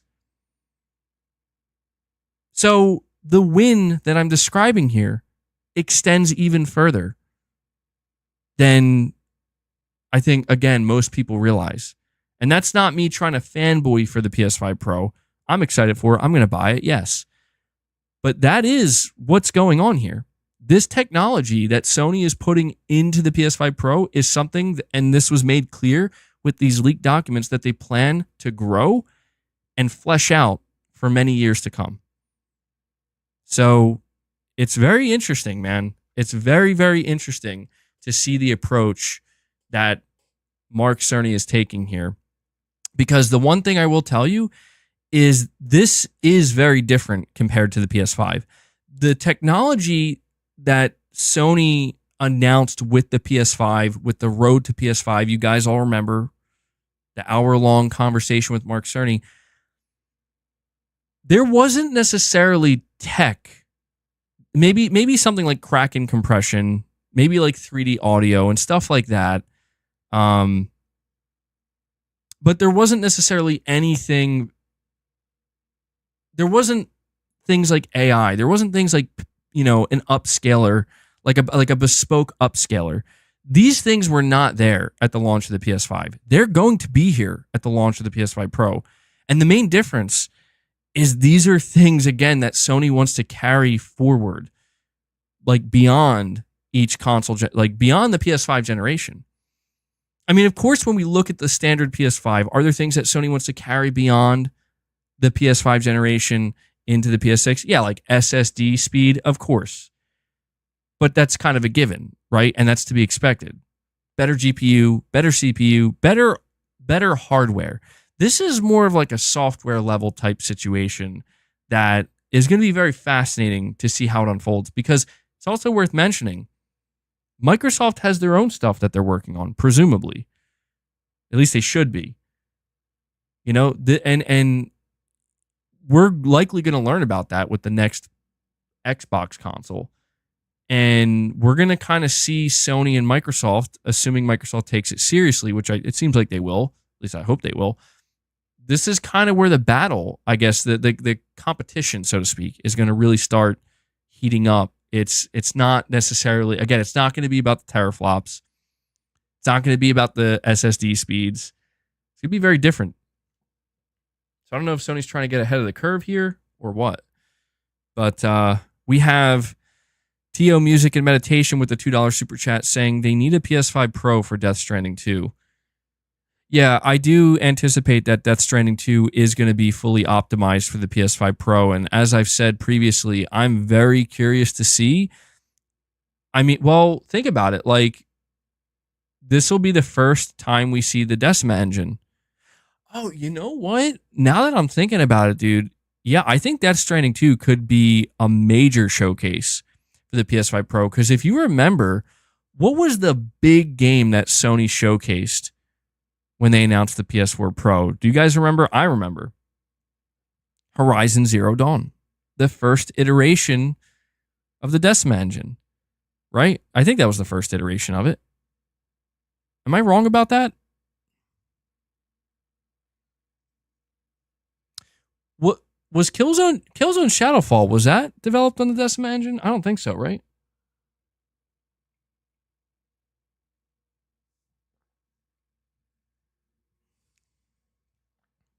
I feel like this is something I should know, but I don't. I'm pretty sure Horizon Zero Dawn was the first time we saw the Decima engine.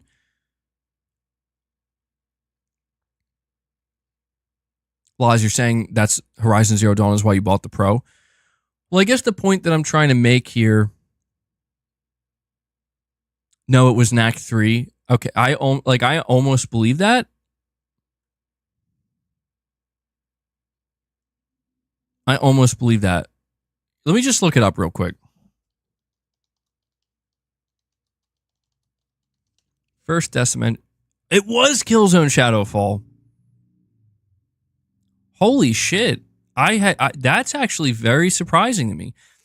The first game the engine was used for was Killzone Shadowfall.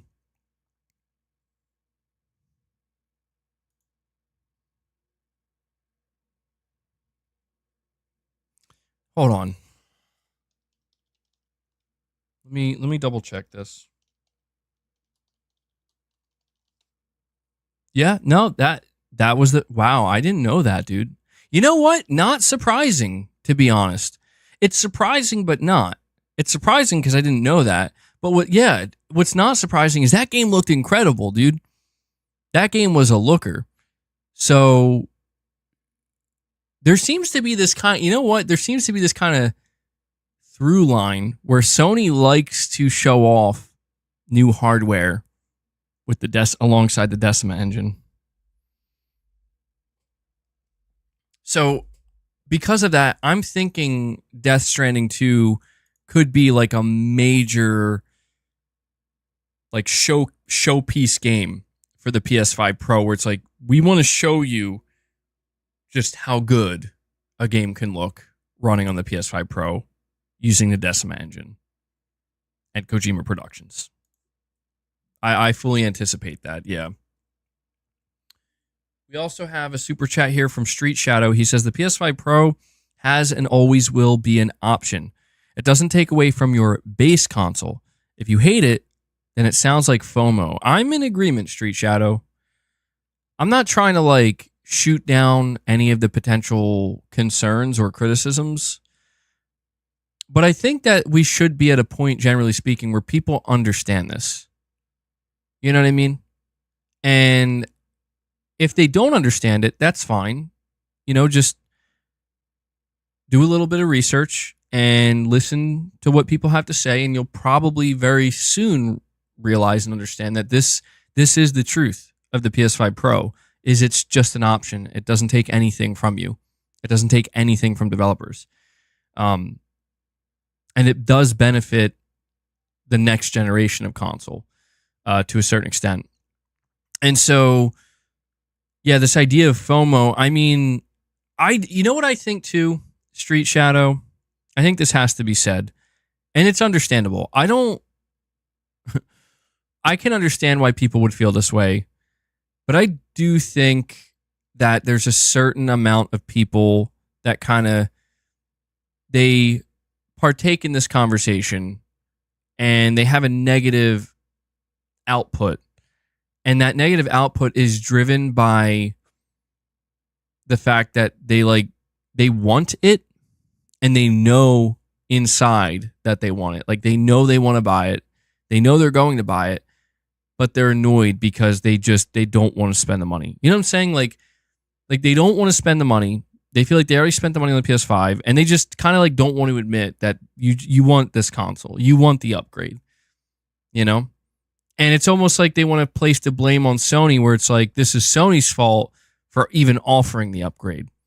I'm not saying that everybody feels that way. So if you're somebody who got offended by that, you're probably not the person who feels that way. Or sorry, you might be the person that feels that way.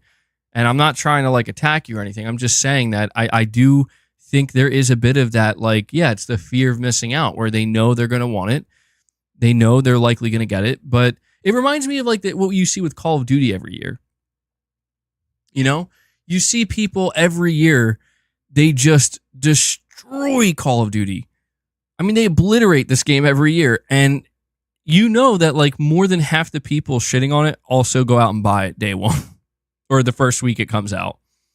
And I just think it's that situation where it's like, listen, there's nothing wrong with having concerns and having your criticisms, but you just have to, at the end of the day, get to the bottom line and just be honest with yourself and others. And are you going to buy it or not? Are you going to support it or not? Because at the end of the day, that's really all that needs to be said. We can go round and round, and I will go round and round. I don't mind. I enjoy having these conversations. But everybody on the internet, we can all go round and round. But at the end of the day, you just got to make a decision. Are you going to buy it or not? Because that's all that matters.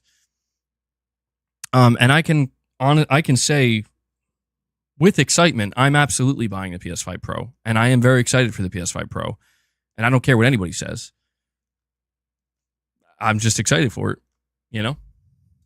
To be honest, the only thing I genuinely fear about the PS5 Pro is, am I going to be able to pre-order one?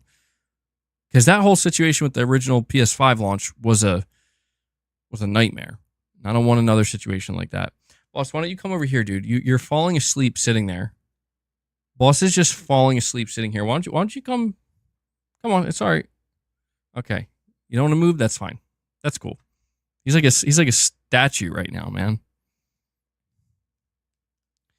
I don't get it though, boss. I've given you like triple snacks. What else do you need? What else do you need, boss?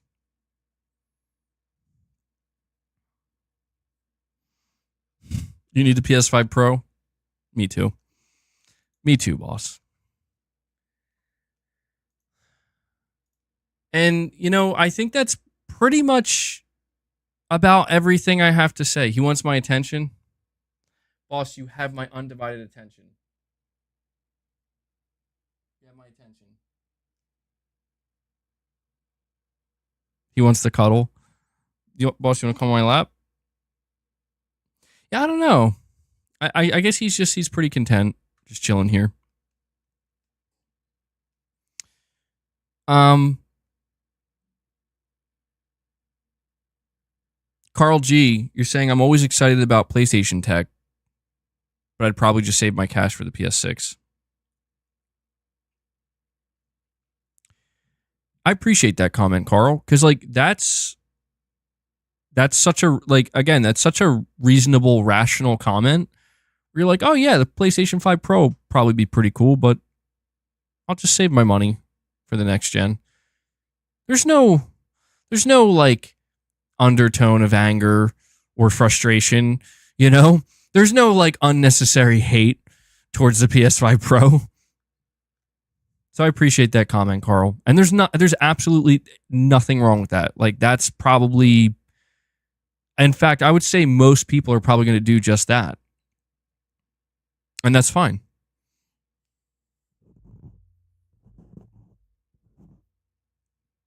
Dude, I mean, I know it's many years away, but it's going to be so interesting to see how Sony handles the PlayStation 6 generation. Just knowing how strange of a start the PS5 generation got off to. I'm telling you, man, lock it in. Bloodborne remake for PlayStation 6. Boss, do you want to talk into the mic? Go ahead. You can speak. Go ahead. Say something. Talk into the mic. I love how he like actually turns his head and like goes right up to it like he's actually going to say something. Look at the camera. They want to see your pretty face, boss. All right. So we're going to move on from this topic. I pretty much said everything I had to say on it.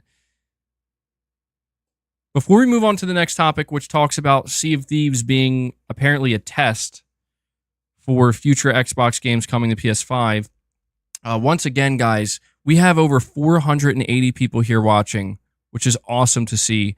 Thank you so much for being here and tuning in. Take a second of your time and hit that like button. We already crushed 200 likes. Can we get to 225? Can we possibly get to 250? I'd really appreciate that. It helps the streams more than you know. So if you're enjoying the stream, if you're enjoying Boss, hit that like button. If you guys love Boss, you hit that like button. There you go. That's what I'm going to start saying. Boss is sad because he needs more likes. Wow, that actually worked. You guys shot that up to like 225 like it was nothing. Thank you, Boss. Thank you for bringing the likes to the stream. Boss is going to die if we don't hit 300 likes, people. All right, so we're going to... I love how I just totally segue from that, like, all nonchalant. We're going to move on to the next topic, which talks pretty extensively about Sea of Thieves. We have a couple of different things to go over here regarding Sea of Thieves. Although I think Boss doesn't want to allow me... He doesn't want me to read this stuff. We got Broccoli Rob coming in with a $2 super chat saying the PlayStation 6 will be your last console in your 30s. You think so? I mean, I don't know, dude. Yeah, I mean, well, actually, I'm thinking of that. I read that wrong. You're saying in my 30s. Yeah, that is true, actually. That's crazy. That means if I do end up buying another PlayStation console after that, I'm going to be in my 40s, dude. Holy shit. Boss. Stop. Boss is raging. He needs more likes. He's trying to destroy the mic. Here, Boss, listen. Bro. Hold on, guys. I need to stop him from hurting himself.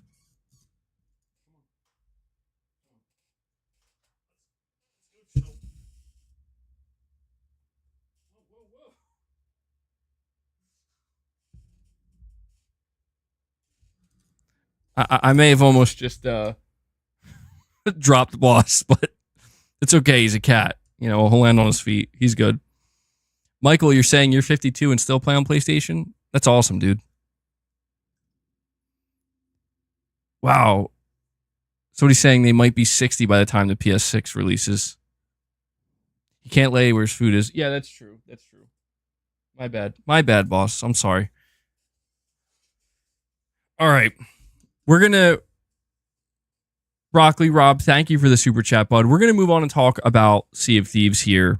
I'm going to go in the order that I had these articles up. The first article, Sea of Thieves on PS5 supports 4K 60 FPS and 1080p 120 FPS. Gaming Bolt reports Sea of Thieves is Rare's first title on PlayStation consoles, and it's going all out to ensure it's up to standards. Along with announcing progress transfer for Xbox and PC players and PlayStation-only servers, it confirmed 4K 60 FPS with HDR and 1080p at 120 FPS graphics modes on the PS5. The DualSense's haptic feedback is also going to be involved. Sorry, I don't know why I can't read.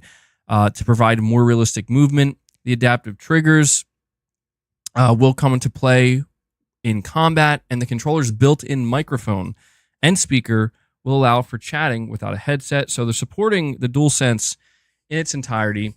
They also say Sea of Thieves will have, get this, Sea of Thieves will have 250 trophies on the PS5, 250 trophies, though you only need to unlock the base 60 trophies to obtain the platinum. Xbox and PC players can also convert active achievements into trophies. So very interesting. I'm going to read that again. Xbox and PC players can convert active achievements into trophies. I wonder if this is something that Microsoft is going to try to do if they bring future games. I wonder if they're going to continue to do that. Could you do that for Hi-Fi Rush and Pentiment and stuff? Or is this just like a Sea of Thieves thing?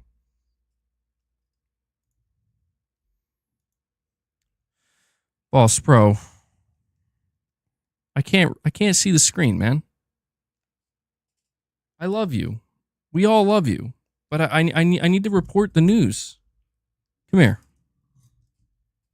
Come on.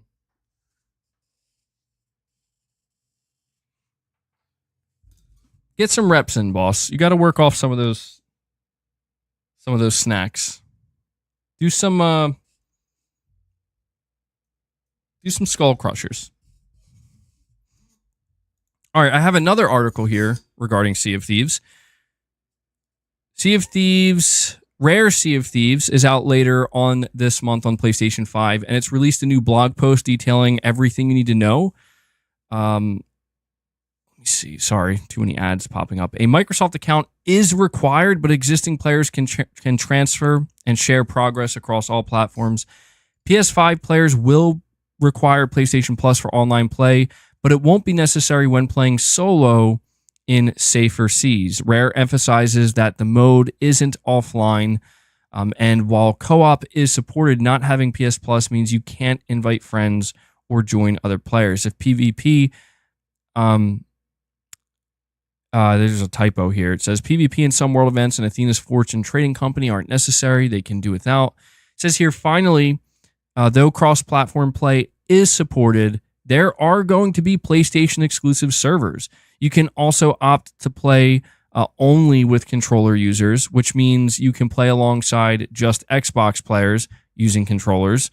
And so, yeah, I wanted to just let you guys know about this too, because Rare's not playing around here, dude. Like, Rare is truly going all in with supporting the PS5 to the extent where they're going to have PS5 only servers. I think this is smart. You know, I think that considering how much interest there seems to be for a game like Sea of Thieves on PlayStation, they're doing the right thing here. B. Flesher, you're saying I should try this out with Mrs. MEG.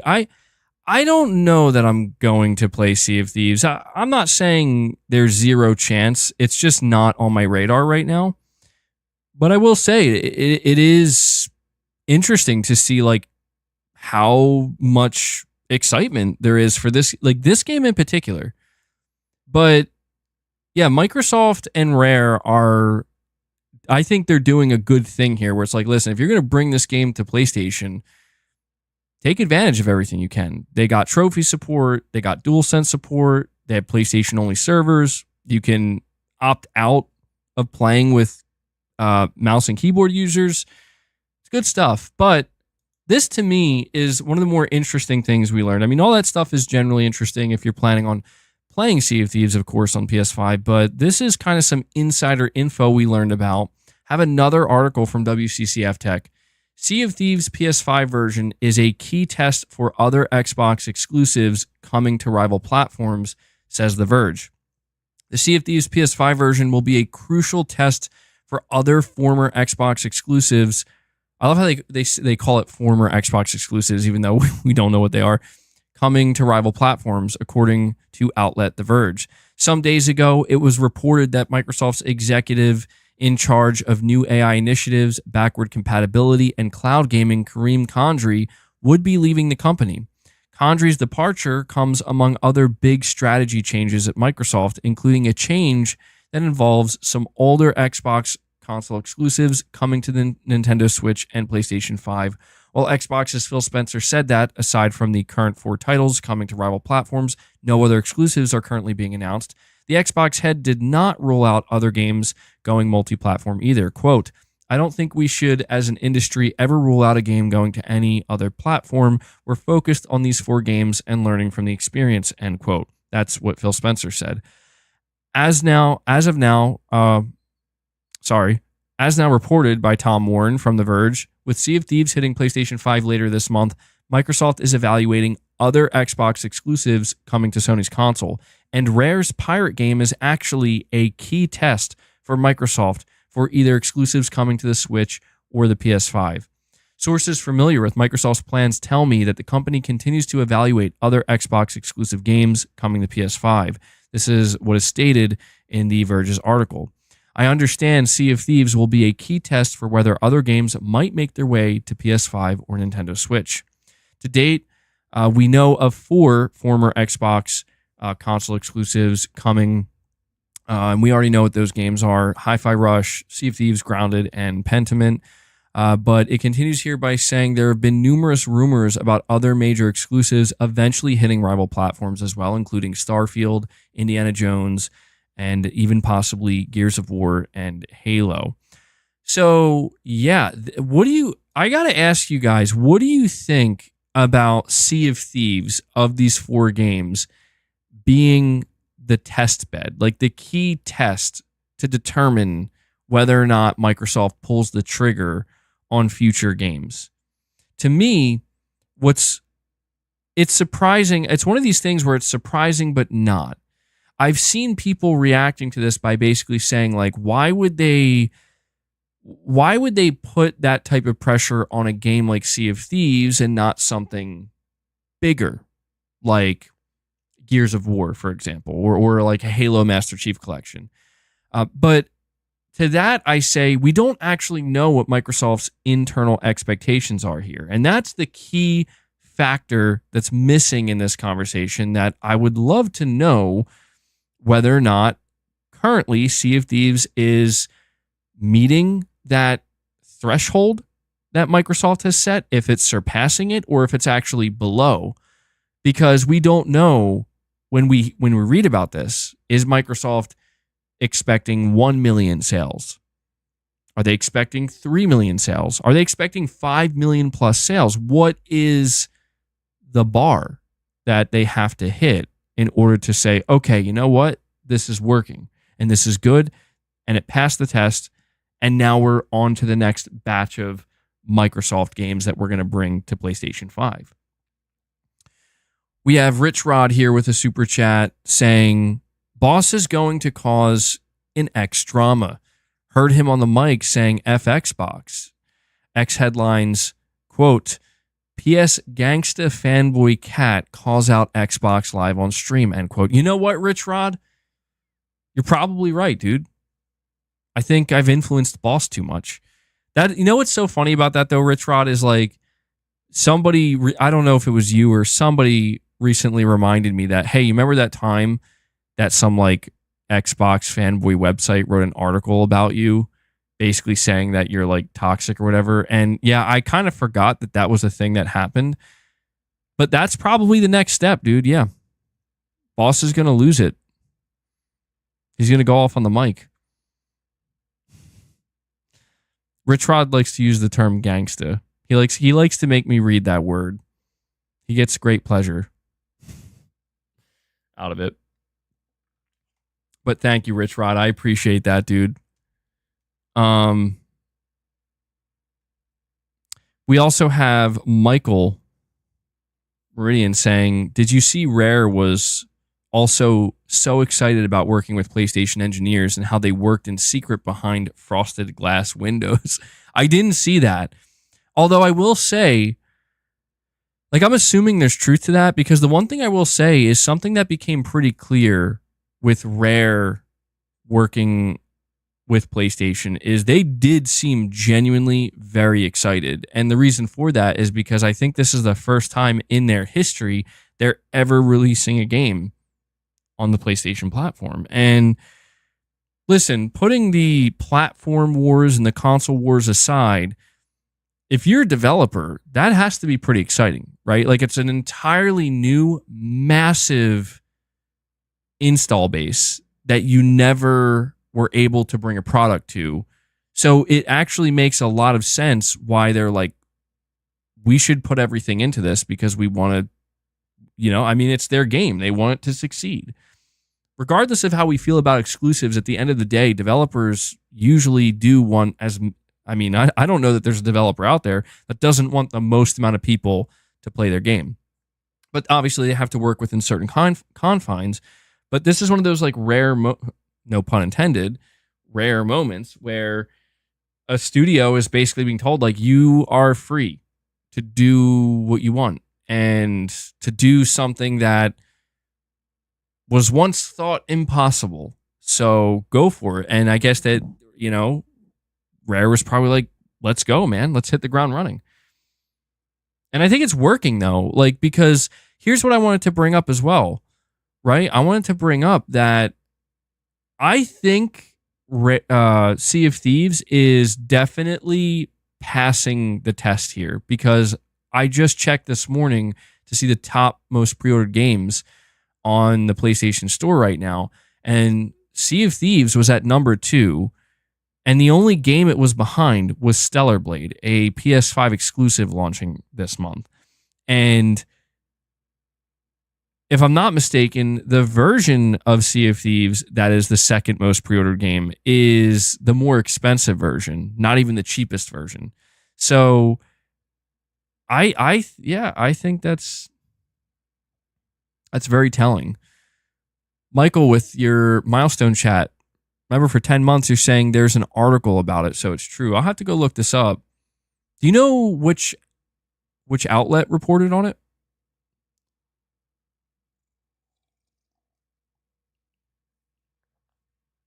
We're going to help pass the test. Well, I mean, that's true. Yeah, like any PlayStation player who is buying Sea of Thieves, you are essentially, you are helping possibly to bring future or other past Xbox games over to PlayStation. And you are helping Microsoft. But that's the whole point of it. Somebody's saying Windows Central. Rich Rod with another super chat saying it's official. Community has deemed MBG equals MB Gangsta. Muscle bound Gangsta. I don't know. Are you sure about that, dude? Some about that feels a little bit. I don't know. Like, I don't think that does that, like, that doesn't fit me, right? Like that doesn't. I don't know. I don't know how I feel about that. But if that's what you want to call, if that's what you want MBG to stand for, I'm fine with that. Like, I don't know that that's how I like that. I agree, like, that's what it should stand for. But hey, man, if it makes you happy, that's all that matters. I should embrace it. Maybe you're right. I don't know. I don't know though. It still feels a little. Okay, you guys are really running with this, huh? All right. Wow. Okay. Levy H. All right. Is this? I can't do that. It's so funny because when I wear my hat, this hat specifically, when I wear it backwards, people every time think it's a do-rag.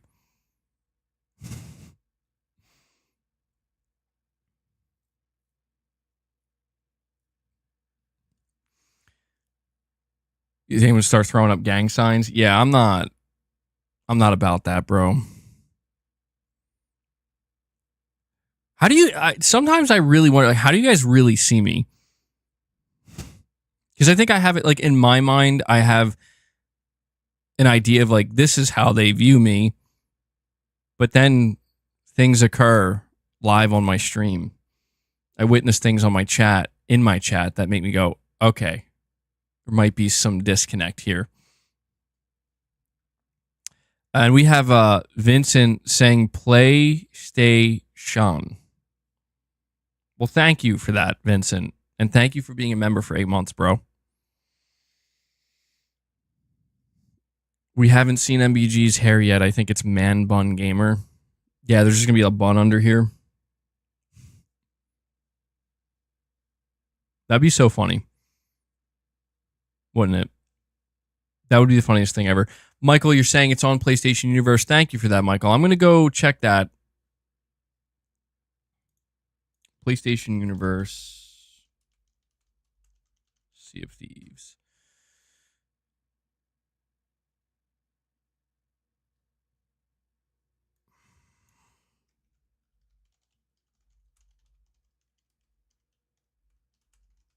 Yeah, I'm trying to find this article.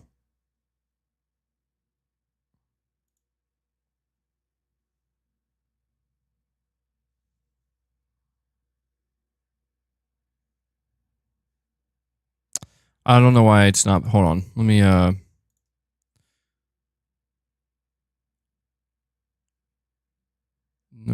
I don't think that's it either. Sorry guys, give me 1 second. I'm trying to pull up an article that is being recommended to me about Sea of Thieves that I missed. Come on, I'm just trying to go to PlayStationUniverse.com. See if it'll pop up. Sea of Thieves released on PS5 is reportedly the game Microsoft is closely looking at regarding future Xbox titles coming to PS5. Sea of Thieves closed beta April 12th. Okay. Yeah, I'm trying to find it.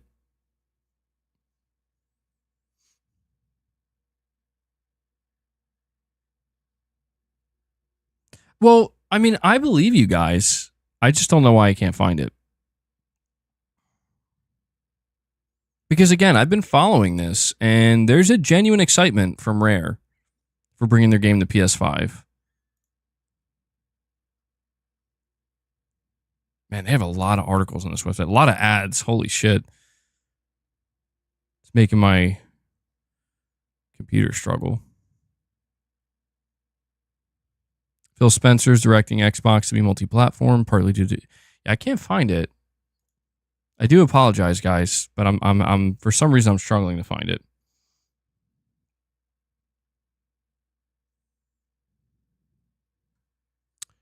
Prince G says PlayStation funding Microsoft, the enemy, seems strange. Well, I mean, that's the whole thing is like, it is strange in the sense that we've never really seen, I don't want to say that we've never seen something like this because we already have with stuff like Minecraft, and we're going to see that now with Call of Duty. So it's not necessarily that strange, but I get what you're saying where it's like, it's the idea that Microsoft is taking games that were not supposed to be available ever on PlayStation. And again, we've talked about this extensively, and the whole purpose of this, the whole purpose of Microsoft deciding that they're going to bring certain games to competing platforms such as the PS5, such as Switch, it's in the name of more revenue, more money, and allowing these games to essentially justify the major purchases that Microsoft made, the major investment that Microsoft made into buying publishers. And I think it's also coupled with the fact that they're really struggling to sell their own console. And yeah, that's true as well. Like, this is funding Microsoft and their studios, but it's also funding Sony. It's worth noting Sony's making a pretty good chunk of change off of Sea of Thieves right now, considering how well it's about to sell. And is Microsoft benefiting more? I guess it depends on how you view it. Like, something that people have been telling me recently, when we have these conversations, and sometimes these conversations do get heated, when we talk about who's leading, right? The context always changes depending on who you ask. Okay, well, if we're talking about console sales right now, PlayStation is the market leader, and Nintendo is also doing incredibly well, or maybe even some people see Nintendo as the market leader, but Sony and Nintendo are really competing at a higher level sales-wise with the consoles, right? But then there's always going to be the people that say, well, that's irrelevant. Like, the console competition doesn't really matter anymore because the times have changed. The industry has changed. And so if we look at it through a different lens, which is, okay, what about revenue? Who's the leader then?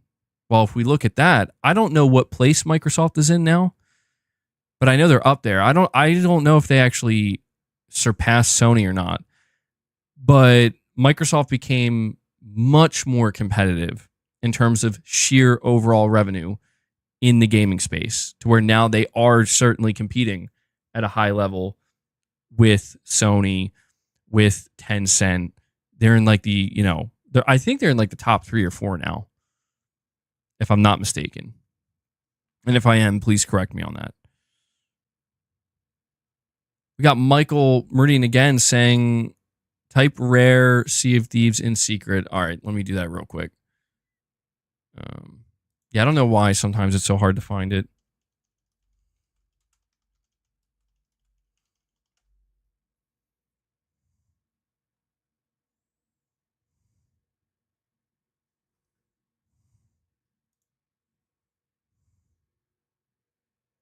Dude, I still can't.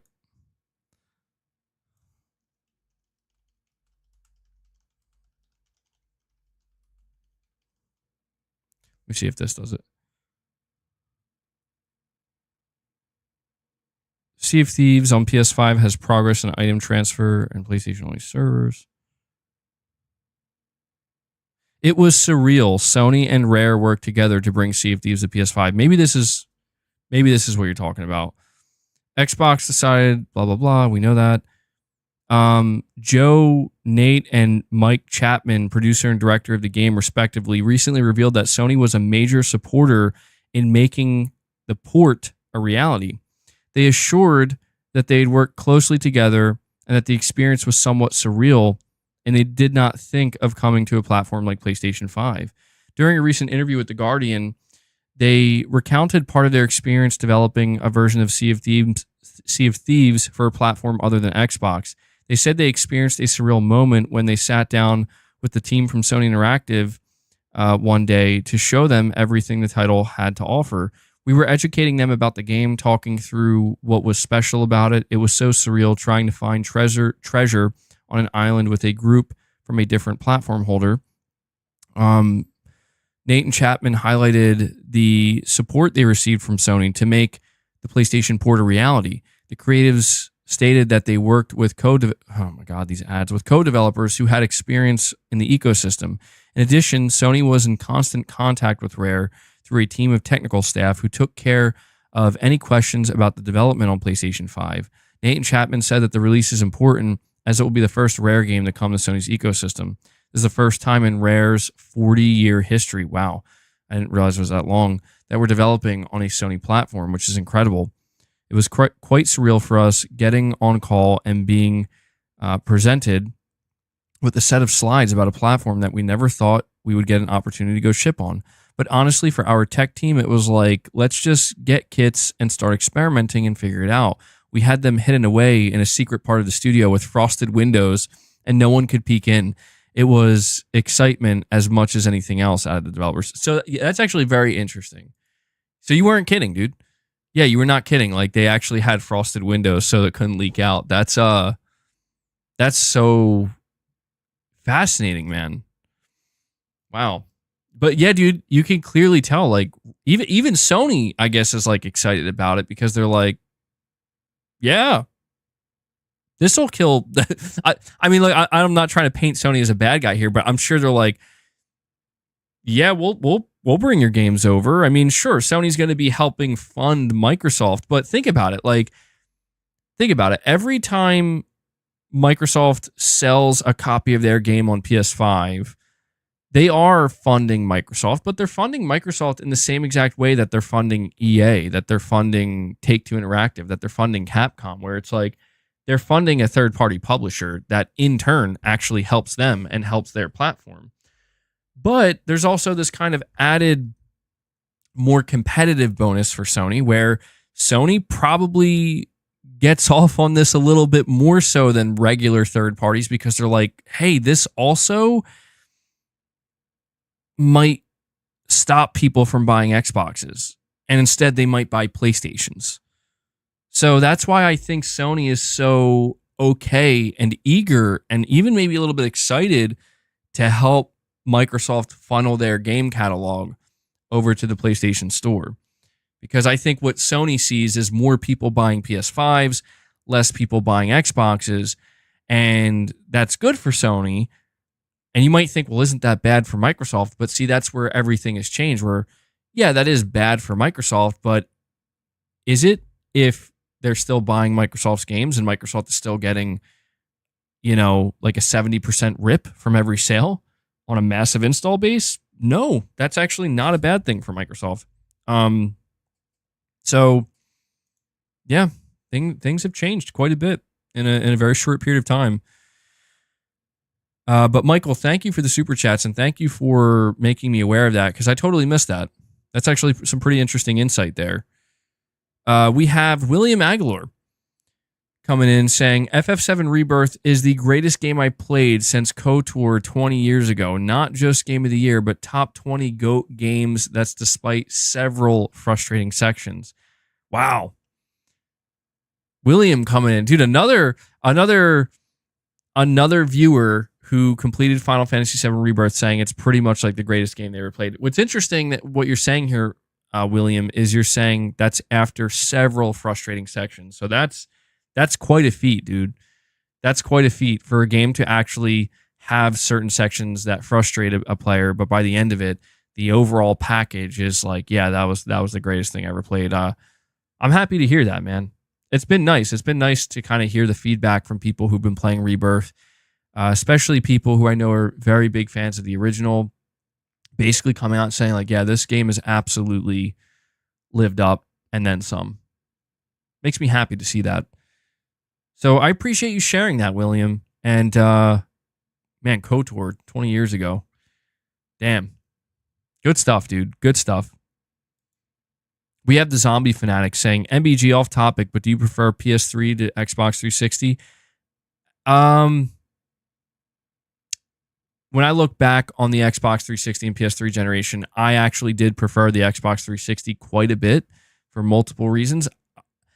I just want to say, does anybody else miss with the Xbox 360 I know that they changed the home screen, the UI on the Xbox 360 quite a bit, but I missed having the avatars there. Like when you would go to your friends section and you would scroll through and there would just be an avatar and you could kind of customize your avatar and customize the background and you could unlock items in games sometimes. I really, I don't know why that just kind of popped in my head, but I missed that with the 360. But I will say, with the PS3, I really did enjoy the PS3. I think I just enjoyed it less in the moment because I was too infatuated with the 360 during that generation. But looking back at the time I had on PS3, I've said this before and I'll say it again. It's appropriate to bring up based on your super chat. I think the best UI Sony ever had was with the PS3. Was it slow and clunky at times? Yes. I don't think that was the UI's fault. I think that was just the hardware's fault. I think if we got the XMB cross media bar, if we got that today on like a PlayStation 6, I think it would be incredible because it would run flawlessly. And I hope Sony goes back to that. I just thought that there was something so unique about it. Like even the backgrounds with the wave, I love that, man. I feel like that was so good, and I would love to see Sony go back to that. But when it comes to the overall PS3 experience, I won't lie to you. Like I missed out on a lot. I missed out on like most things. I see people talk about games like MAG. I mean, obviously there was the Uncharted games. I see people talk about the Killzone games, and I did experience a couple of these games, but very much in passing. Like I remember playing, was it Killzone 2 or 3? One of the Killzones, but I never, like I didn't get into it. I probably just put like a couple of hours into it and then just like walked away from it. So it's almost like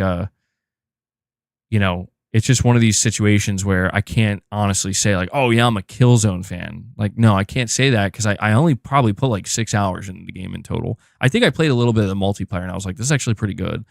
But then I walked away. For me, the PS3 was all about Metal Gear Solid 4. And that's basically what that console was to me. And I feel bad because I feel like I was much more casual at that time, and that I guess is like a firsthand experience where I was more of a casual gamer, and I didn't buy the PS3 for multiple reasons. I didn't ask my parents to buy the PS3 because the 360 was out first, and the 360 had games like Gears of War that everybody was hyping up, and it was a little bit later, but it had Left 4 Dead. And games like that, and that's where all my friends were playing. And I remember people telling me at the time that like Call of Duty looks better on the 360. Call of Duty looks better on the 360. And I was just like, yeah, it just felt like everything was basically pushing me like, just go get the 360, and it was great. And the PS3 came later. It came I think at the same year that Left 4 Dead came out, but the interesting thing about when I bought it, when I finally was able to acquire a PS3, I don't remember exactly how I got it. I know I didn't buy it, but when I finally got my hands on one, I thought it was like really cool, but I don't know, man. I was not interested in. It wasn't my go-to console. It wasn't my social console, and I also was not paying attention at the time to Sony's first party stuff. And so that's why it was so easy for me to just segue right into the Xbox One gen, because the 360 is like basically what I knew. And the PS3 to me was the MGS4 machine. And I was actually waiting to find out if MGS5 was going to be exclusive to PS4, because if I found out that MGS5 was going to be exclusive to PS4, it's like, oh yeah, I'm just going to get a PS4. But then I found out, oh, it is coming to Xbox. So, okay, I'll just move on that way. And then the rest is history. But all of your friends had PS3s. What's interesting? It's funny because when I think about the end of the 360 and PS3 generation, it really did feel like the PS3 became much more relevant in the conversation. Like Sony really did make a good comeback, I think. I also want to say, actually, you're mentioning the Red Ring of Death. I got unbelievably lucky. I feel like I got unbelievably lucky. I had multiple Xbox 360s and I never got the Red Ring of Death, dude. Like I was waiting for it and it just never happened. And I honestly felt like I was super lucky for that, because it wasn't like I just had one console. I had multiple 360 consoles over that generation, and I never had any, like, I never had a console that didn't work or ran into problems. And that was nice.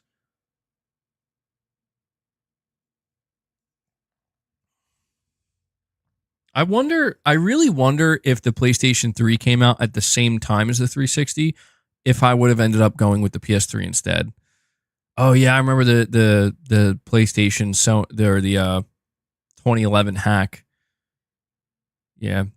Levy H, I agree with that. You're saying I didn't play enough. I agree. I missed out on a lot. Like I was more casual at that time. I was still into gaming, but I didn't follow video games or the industry. I didn't really start following it very closely until the Xbox One and PS4 gen. I kind of grew into it, I guess, in that way. But we also have Eric from 850, his 20th time super chatting. So, Eric, thank you so much for that, man. Oh, wow. Hold on. Do you guys see this? Look at that. Boss fell asleep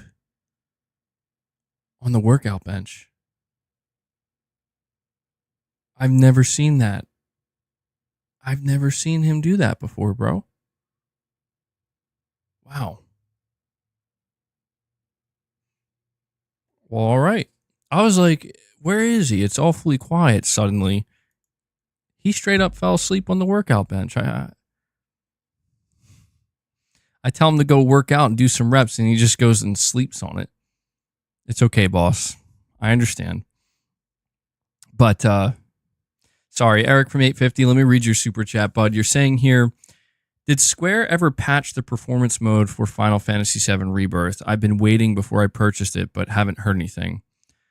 So I can confirm to you that, yes, they did patch their performance mode, but what I cannot do is relay to you what has changed, because I haven't played it post-patch yet. So what I'm going to do is ask my chat right now, for those of you who have been playing Final Fantasy VII Rebirth, for those of you who have played it in performance mode after the patch, how is it? From what I was told by some people, it didn't change much. I think what they did is they added the ability to play play a sharp performance mode or a soft performance mode, but I don't know that it really changed that much. I think when you put it, if I had to assume, when you put it in the sharp performance mode, it does that. It makes it look a little bit more sharper, a little bit less blurry, removes that soft look, but maybe there are more noticeable jagged edges and stuff like that. William, you're saying they didn't patch it, or they did patch it. It is better, but I recommend waiting for the PS5 Pro if you want both good graphics and 60 FPS.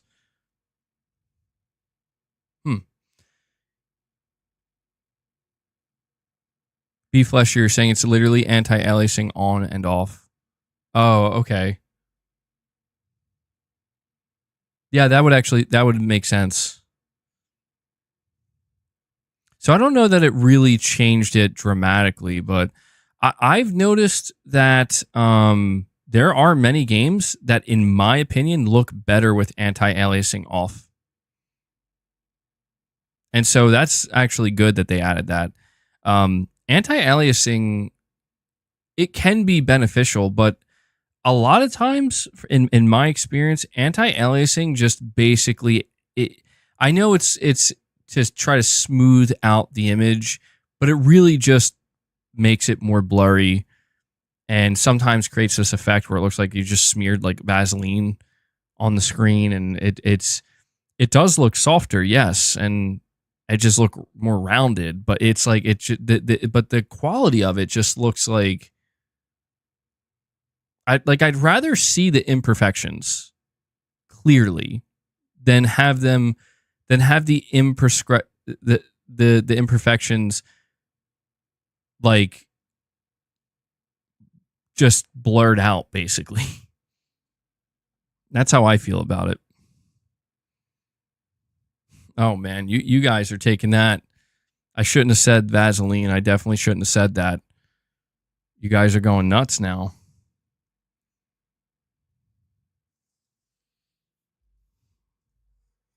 It's more of a PC thing. Yeah, but I think it's becoming more common on console now.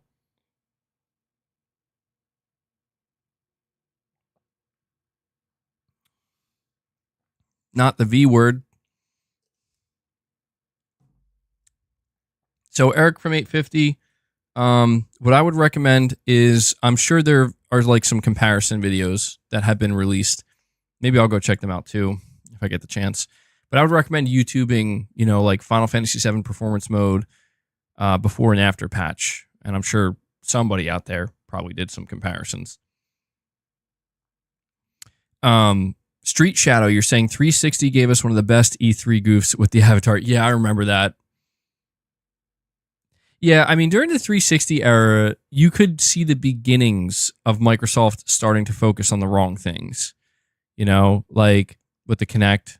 The avatars were fine, but with the Kinect, and I'm telling you, the Nintendo Wii fucked everything up, man. And I'm glad that didn't. I'm glad the Nintendo Wii didn't, like, the concept of what that console was. I'm glad it basically died out, because that was pathetic to see, dude.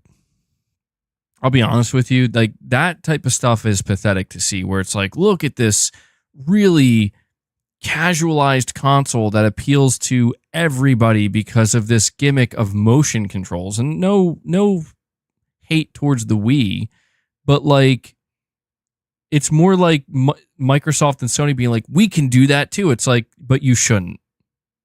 Please don't. That's my view of it. You know, like they were trying to get, you're saying simpler times. I guess it was, yeah, but anyway,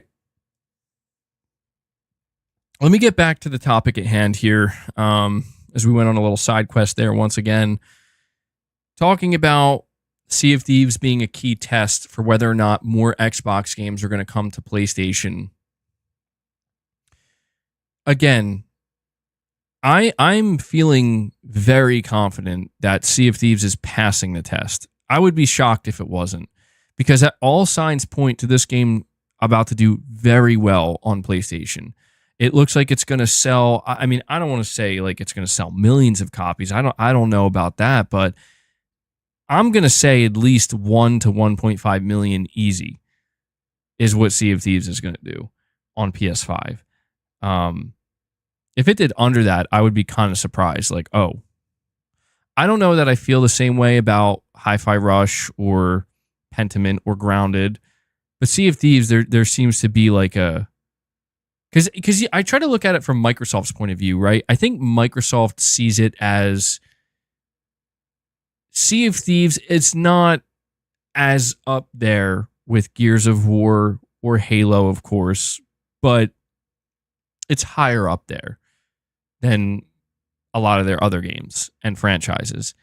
And my assumption here, and I could be wrong, my assumption is that this game is going to do very well on PlayStation 5, and Microsoft's going to be very happy, and they're going to see, wow, we just made a lot of money, like a lot of money that we otherwise wouldn't have made. And it's going to, I think, very much expedite the process of Microsoft deciding we need to start bringing more games, because that's a lot more. Like if this is how much money we can just get for Sea of Thieves, how much more could we get for games like Gears, for the Halo? I mean, think about how, listen, I'm not interested in Halo, but think about Microsoft announcing Halo the Master Chief Collection coming to PS5. Think about how much money that could make Microsoft and Sony, but mainly Microsoft. B Flesher, you're saying, MBG, do you think Microsoft will interpret this as their live service games are more important to port and single player will be like Sony on PC? That's a good question, and it's definitely possible. But, I mean, here's what I think. I think it's more likely to turn out that way, where like Microsoft is like, any game that's multiplayer live service should go to PlayStation because it's just easy money, right? That's because that's what it is.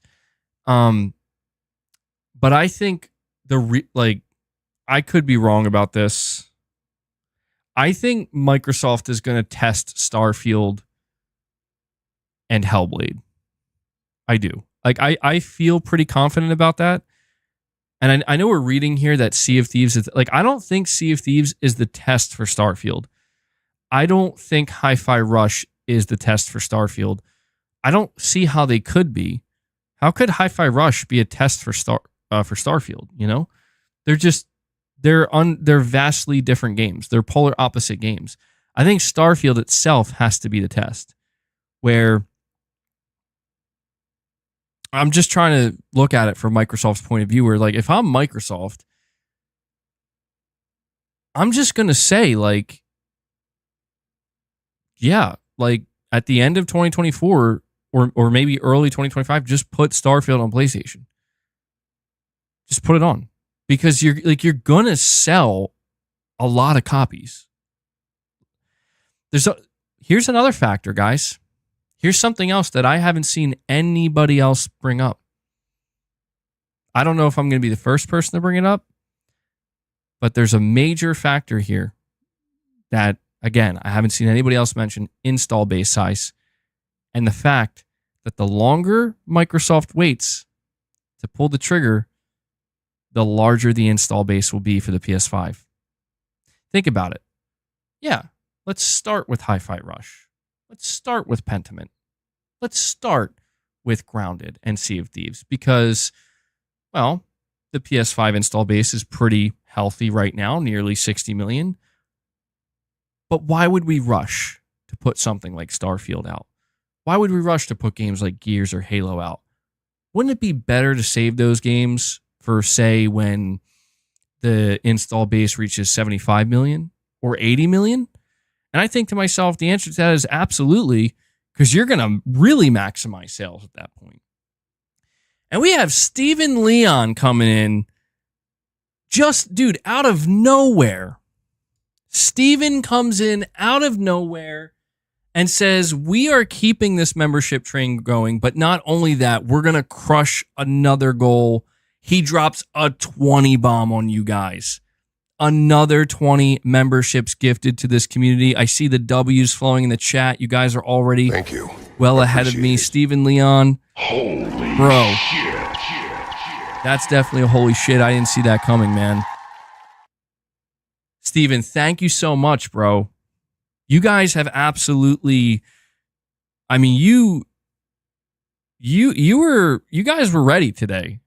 I mean, I never know what to expect with these streams, but you guys came in today. You're like, we are getting a membership train going, and we're going well beyond 100. And even now, 2.5 hours into the stream, you guys are still showing such incredible support. Steven says the wifey got paid. Well, I appreciate that, dude. See, that's the thing, man. I know those of you who are dropping super chats, who are dropping big membership gifts when you can, or even just one gift, like Jake Skew here. Jake Skew's getting in. Jake Skew 28. He's like, wait, I got to throw a gift in there too. Thank you. Appreciate Jake it. Skew dropping a gift, bringing us to 136. I don't take it for granted, guys. Let me tell you. I really don't. I appreciate everything you guys do for me, everything you guys do for this community. I don't know what next month or next year, I don't know what the future holds, but what I do know is when I make these streams, my goal is to have some good conversation with you guys, and obviously hope to get some support. And then days like this, you guys just come out and you're just like, dude, you're going to get more than a little support, bro. We are here for you. It's like, damn, dude. And as I say that, Exley gets some Trismegistus. He's getting more. He's getting some. Exley drops 5 more. Oh my God, dude, we're at 141. We're at 141. You guys are, I don't even know what to say, man. You guys are insane. Thank you so much. I'll just say this last thing too. I always feel like I gotta say more, but you know, you guys know I don't do sponsorships on the channel. I don't do ad offers and stuff. I do run ads on the streams after the fact, or if you click on it the first time, of course. But, you know, I try my best to just keep it as clean, so to speak, where the goal is I produce the streams and the shows and the content and the videos and the members content, and you guys fund that. Like, you guys make that possible. And days like today, that's exactly what happens, man. So thank you. So let me update this member goal for you guys so you can see where we're at, because this community is showing up today. Let's see here. Oops. Yeah, I'm gonna have to do. How many sets am I gonna have to do now? At the end of the stream, dude, the end of this stream is gonna be like a full blown workout session. No joke. And I already worked out today. And yesterday. So I'm going to be pushing it, man. Dude, at the rate we're going, I'm going to be completely jacked by the end of this year.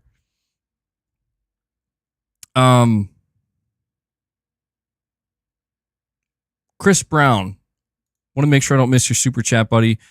You're saying we make fun of the Xbox One Kinect. It was very ahead of its time. It turned my TV on, volume, weather, and it signed in via facial recognition ahead of the times.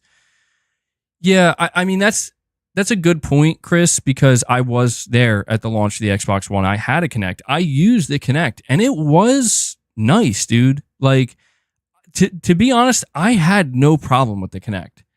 But I did recognize Microsoft's fatal flaw with it, because I think you're correct. I think in some ways it was ahead of its time.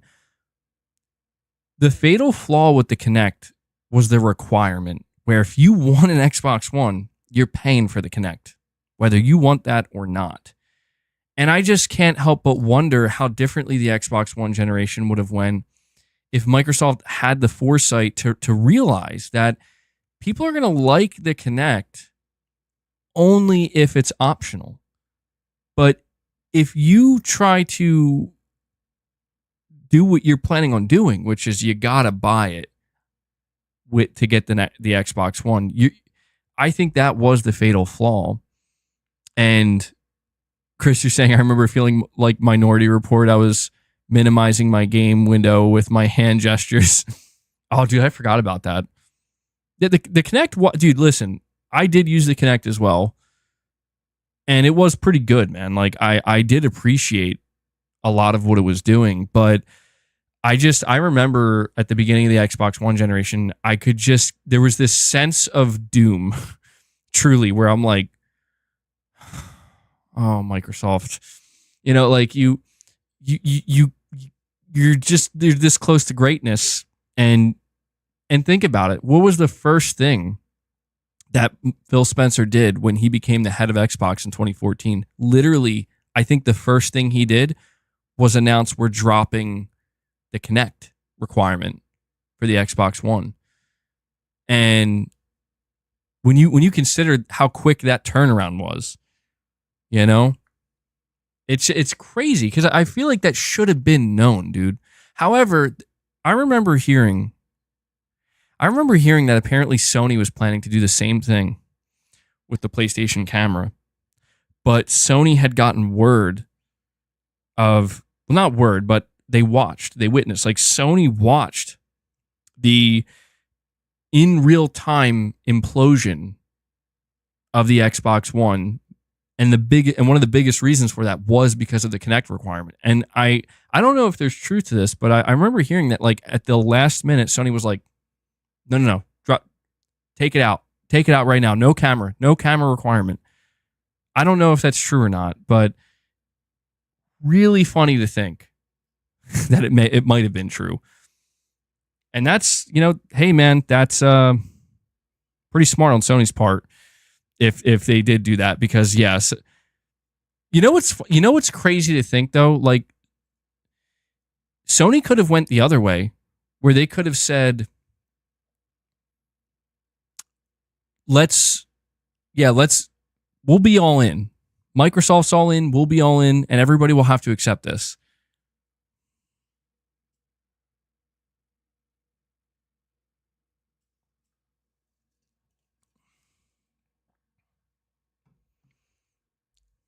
Sony wanted a $399 box. Well, turns out everybody wanted that. Apparently, Sony bet on the right horse there. Let me see here. We have William Aguilar with another super chat. Thank you for that, William. You're saying it's time to accept the truth. Final Fantasy VII Remake is actually a PlayStation 6 game. We are just being blessed and spoiled to be able to play it in parts before it's combined into one game for the PlayStation 6 with the intended graphics and performance. You know, when I first started reading what you were saying here, William, I was like, what? But actually, I think that makes a lot of sense because you know that at some point during the PlayStation 6 generation, Square's going to come out and they're going to be like the definitive Final Fantasy VII Remake experience, where it's going to be Final Fantasy VII Remake, Final Fantasy VII Rebirth, and whatever they call Part 3 in one complete package, and it's going to be totally decked out for the PlayStation 6. And yeah, I think you're right. I think like that's going to be anybody who didn't play Remake or didn't play Rebirth or didn't play the third game, when that day comes, anybody who purchases, I don't know what year it would be. It'll be a while from now. But you boot up your PlayStation 6, you go to the PlayStation, yeah, that's the long game. You boot up your PlayStation 6, you go on the PlayStation Store, and for $70, hopefully prices don't raise to 80 in between now and then. For $70, you get all three games fully optimized, fully decked out for the PlayStation 6. Yeah, dude, that will truly be the definitive Final Fantasy VII Remake experience. And then maybe it'll be available on PC at that time as well. William, you're saying anyone who plays Rebirth knows that the textures and graphics in Rebirth is not what Square Enix intends. Yeah, I kind of get that feeling too, a little bit. I mean, again, if you play it in the quality mode, you are playing it at 30 FPS, but you can begin to kind of see like, yeah, the game has much more potential. It does, overall, visually speaking. Yeah, so I'm assuming when we get Part 3, that's going to be that will be standalone. I don't think they're going to. Well, no, they probably will have a version of Part 3 on the. Oh wow, I didn't think of that. Yeah, so when Part 3 drops for Final Fantasy VII Remake, there very well could be like a more expensive version. It's not. Maybe it will be like $90 or something, or $100. Maybe a little bit more than that. I don't know. But you get all three games. And maybe all three of those games will actually be bumped up for the PS6. That would be more than $100. Who am I kidding? That would be way more than $100.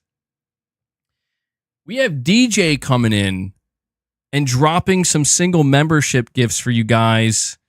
DJ's making his presence known. He's paying it forward.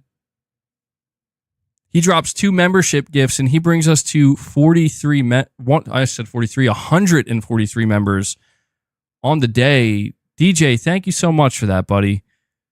Thank you for dropping some membership gifts for the community. Metal Gear 332 says, MBG, I'm looking at a new apartment in a couple of hours. I'm nervous and scared. Wish me luck. Well, I wish you luck, Metal Gear. Yeah, it's always a nerve-wracking experience, especially if it's your first time, but even if it's not, it's always a nerve-wracking experience. So I wish you the best of luck, man. Did MBG do the reps? I did not do the reps yet. Where are we at? We're at 2 hours and 48 minutes. I think we still have a little bit to go, but we'll definitely be doing the reps. I'll be sure to let you know when we're going to initiate that. I'm definitely going to wait a little bit because Boss is sleeping so peacefully on the bench right now, dude. I don't think I've ever seen Boss sleep more peacefully than this. In this way. So I'll at least give it some time so he can wake up.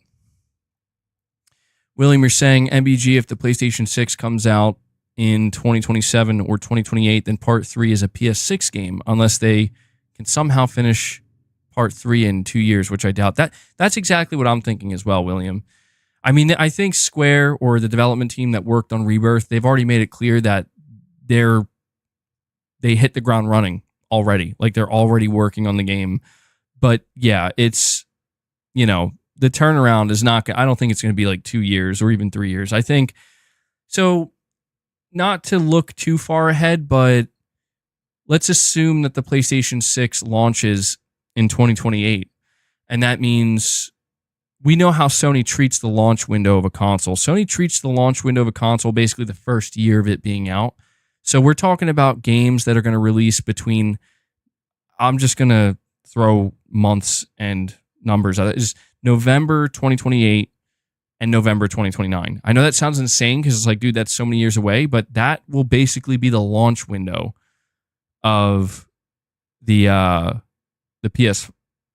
Well, maybe not 20. Maybe it'll be like November 2028 to like July/August or September of 2029. And if you think about it, I mean, we're looking down the barrel of, dude, you know what? That's an interesting conversation. I mean, part 3 for Final Fantasy Remake 7 Remake, I think will probably be ready around that time. But what other games? I mean, like, dude, there was this rumor that Bloodborne Remake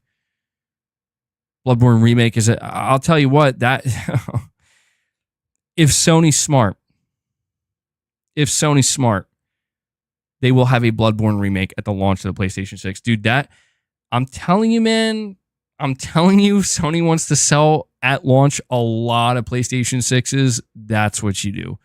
But beyond that, I'm not sure what other Sony studios, I mean, you imagine we'll get like PS6 enhanced games just like we did with the PS5, but it's hard to talk about the PlayStation 6 truthfully because it feels like we're just now beginning to see, we're just seeing the PS5 get really revved up now, specifically with the studios and the games that Sony's been working on for all these years. So I don't want to get ahead of myself. We still have a long way to go. Do we have nearly, if you think about it, if the PlayStation 6 really is targeting 2028, we have nearly half a decade to go. That's a long time, dude. So, William, you're saying Bloodborne Remake is a PS6 launch game. Do not tell anyone I said this. Fred Vance says, MBG, the best part is Sony and Microsoft have to get the future specs out for devs to try to estimate for their next games. Will take 4 to 5 years to make. Yeah, I guess that's why the PlayStation 6, in a way, has to be part of the conversation right now, because it's like, yeah, they're in the process, as that article we covered earlier said, they're basically in the process of talking to developers now and trying to ask them, like, what do you want from a PlayStation 6? What do you need from a PlayStation 6? So these are things that are already in motion, but man, could you imagine like a PlayStation 6, a Bloodborne remake, a new PlayStation handheld? Will there be PSVR 3? I don't know. Jake Skew 28. I'm sorry, man. I almost missed your milestone chat. Member for 11 months. You're saying almost a year here. Keep the good work. Keep up the good work, and maybe I get a PS5 Pro. I don't know yet. Well, Jake, thank you for that, man. I appreciate you being a long time member here. Nearly a year. Yeah. So just a reminder, I do have. I don't know when. Like, I can't give you an ETA, but the plan is at some point. Again, I don't know if it's going to be a month from now. I don't know if it's going to be 3 months from now. Hopefully, it will be sometime this year, though. Like, hopefully sooner rather than later. I do plan to kind of refresh a little bit the membership. I already refreshed the membership tiers. I don't know if you guys noticed. I changed like the names of the tiers, but I'm going to refresh like the badges, and they're going to be a little bit more reflective of, I guess you could say, what the channel. You'll get it when we get there. I don't want to. I'm not going to give it away now, but you'll understand it when the time comes. But there will be the important thing is there will be more membership badges. Like, there will be a 3-year membership badge. There will be a 4-year membership badge, and I should also eventually have some merch coming. Again, the stuff, it's just taking a little bit longer than first thought, but don't want to rush it. I want to make sure it all turns out right. And looking forward to it. Shems, you like your badge? I think you'll like the new ones too. I hope so. Like, listen, there might be some people that are going to say like I prefer the old badges because it's the PlayStation logo. But I'll be honest with you, I've always felt a little strange using the PlayStation logo as the badge. It looks good because it's the PlayStation logo, but it's not. It feels just a little too like I'm just ripping something from Sony and putting it there and saying, there you go, there's your badge. And it's fine. But I try to work with my person to come up with something a little bit more unique.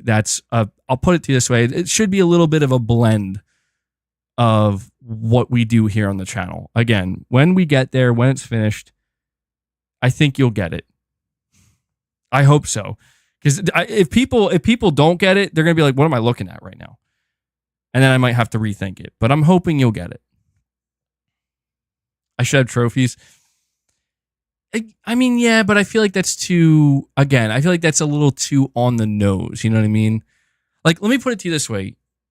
You see how I changed the name of the names of the membership tiers?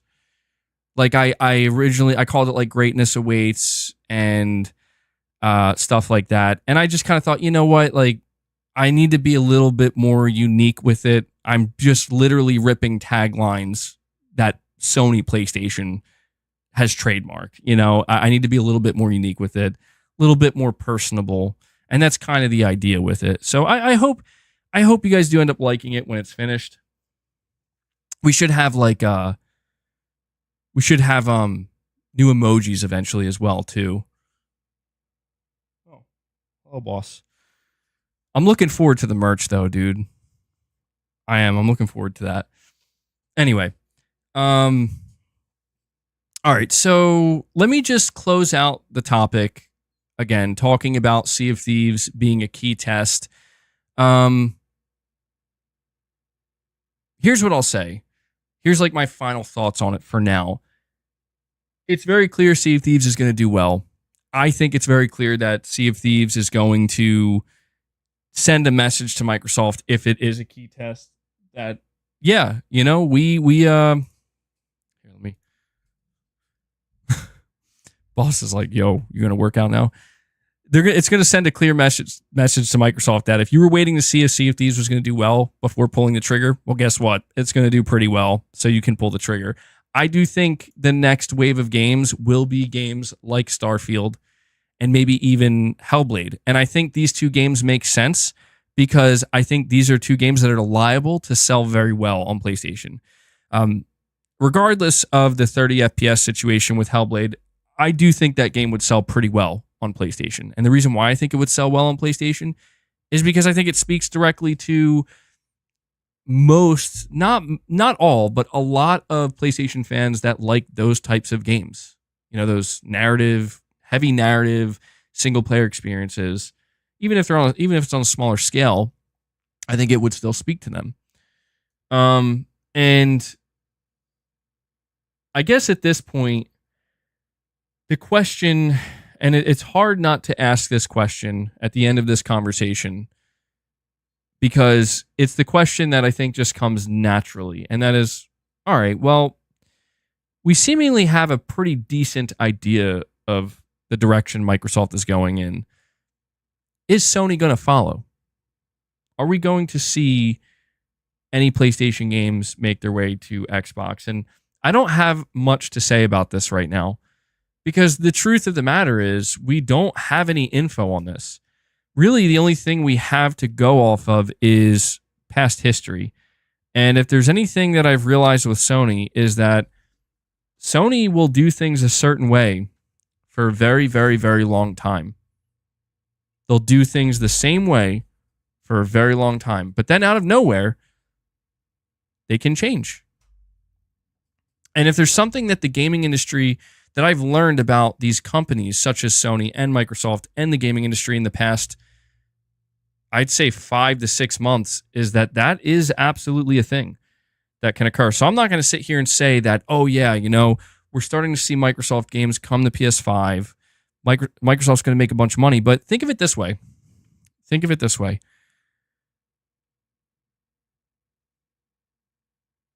there is a chance, Sony's going to be privy to all of the data. Sony's going to know exactly how much money Microsoft is going to make off of these games, on PlayStation. And here's what I'll say, so we can just cover the full scope of this topic before we lay it to rest.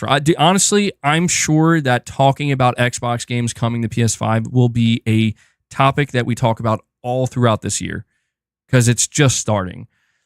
But the most I could see Sony doing, and I don't know that it's going to happen anytime like in the next couple months, but maybe in like the next year or two, or maybe even next generation. I don't know when, but the most I could see Sony doing is maybe looking at something like Sea of Thieves, seeing how it's helping Microsoft and the fact that it's a live service game, and Sony basically saying like, we should just put any of our live service games on Xbox as well. Actually saying they better not. They've got MLB The Show. That's all they will get. It could be. Well, so here's the thing is like the one thing that pulls me back from that. Oh, what is Sony going to put Helldivers 2 on Xbox? Oh, yeah, that's true. Marathon will be releasing on Xbox. That could be a good test. True, I forgot about that. But here's the one thing that holds me back from that. And it's the key difference between Sony and Microsoft in this, not just in the console space, but in the gaming space. And it's something that I will continue to reiterate, hopefully to remind people that like this is still a thing. And it's that Sony does still very much care about console sales. Have things changed? Yes. Does Sony care about player engagement? Yes. But make no mistake, Sony still cares very much about the console space. And they have not wavered in that. And it's still very much a priority for them. And that's, I think, the key difference between Sony and Microsoft at this point in time is PlayStation feels that their console is still selling very well, and it will continue to sell very well, and they will have a very successful generation, and they will have a very successful next generation with the PlayStation 6. I feel like, on the other hand, Microsoft is truly struggling to even keep up with the Xbox One generation. And they're struggling in the console space during a time of massive investment in the Xbox brand. So when you combine these things, I think that this is the difference maker. It's that Sony, as long as they still care about the console space, in the sense that, hey, we're still doing great. We're still doing fine. We're still making a lot of sales. Everything's good. As long as Sony's in that space, I don't think they're going to bring games to Xbox. Because I think from Sony's point of view, they just look at that as they just gave a customer out there a potential reason to go buy an Xbox over a PlayStation. And I don't think Sony wants to risk that. I think for Microsoft, they don't have to worry about that because that's just this, people are already doing that. You know what I'm saying? Like, people are already actively choosing to say, no thanks to the Xbox console. I'm going with PlayStation, or I'm going with the Switch, or I'm going to PC. And I just think Sony hasn't gotten there. And I don't know that they will get there anytime soon. And so, with that in mind, I think we're just going to see a completely different Microsoft, a completely different Xbox for the remainder of this generation. I don't think it's going to be a bad Xbox. I mean, we'll have to see. I mean, I know I kind of like lost it on my stream the other day, but to be fair, I literally had 2 hours of sleep, and I think I was just looking for something to fucking rage at. But today I'm feeling much better. I feel I got good sleep. I'm feeling good, feeling healthy. So because of that, I just feel more optimistic in general, where I think Xbox is going to be okay. And I think we're going to see a new type of, I don't know how to describe it. It's not like a direct partnership, but we're going to see a new type of camaraderie so to speak, between Sony and Microsoft. And I think it's going to look like this. It's going to look like Sony says, we have our console, we're going to sell our console, we're going to do really well, and we're going to continue to thrive in the console space. And one of the ways we're going to continue to thrive is by offering exclusives, even if they're timed before they eventually go to PC. And I think Sony's going to welcome what Microsoft is doing with open arms and say, hey, yeah, you know what? Yeah, Microsoft, sure, come bring your games on the PlayStation. We'll help you sell them because we know that every game we sell on our platform here, on our console, is a customer, once again, that might not buy an Xbox. And I think Microsoft's going to be totally cool with that because they're like, that's okay, Sony. We just bought Activision Blizzard and we're making so much money from you. We don't even care about the Xbox sales. And so I think it's just this kind of, I think we're going to see this interesting scenario where, again, it almost looks like a win-win-win where Microsoft is ultimately going to get what they want. Sony is ultimately going to get what they want. And I don't know that every customer will get exactly what they want, but it'll be a new age, a new dawn of interaction and sharing, I guess you could say, that we just haven't really seen in the console space before. And where that leads in the long run, your guess is as good as mine.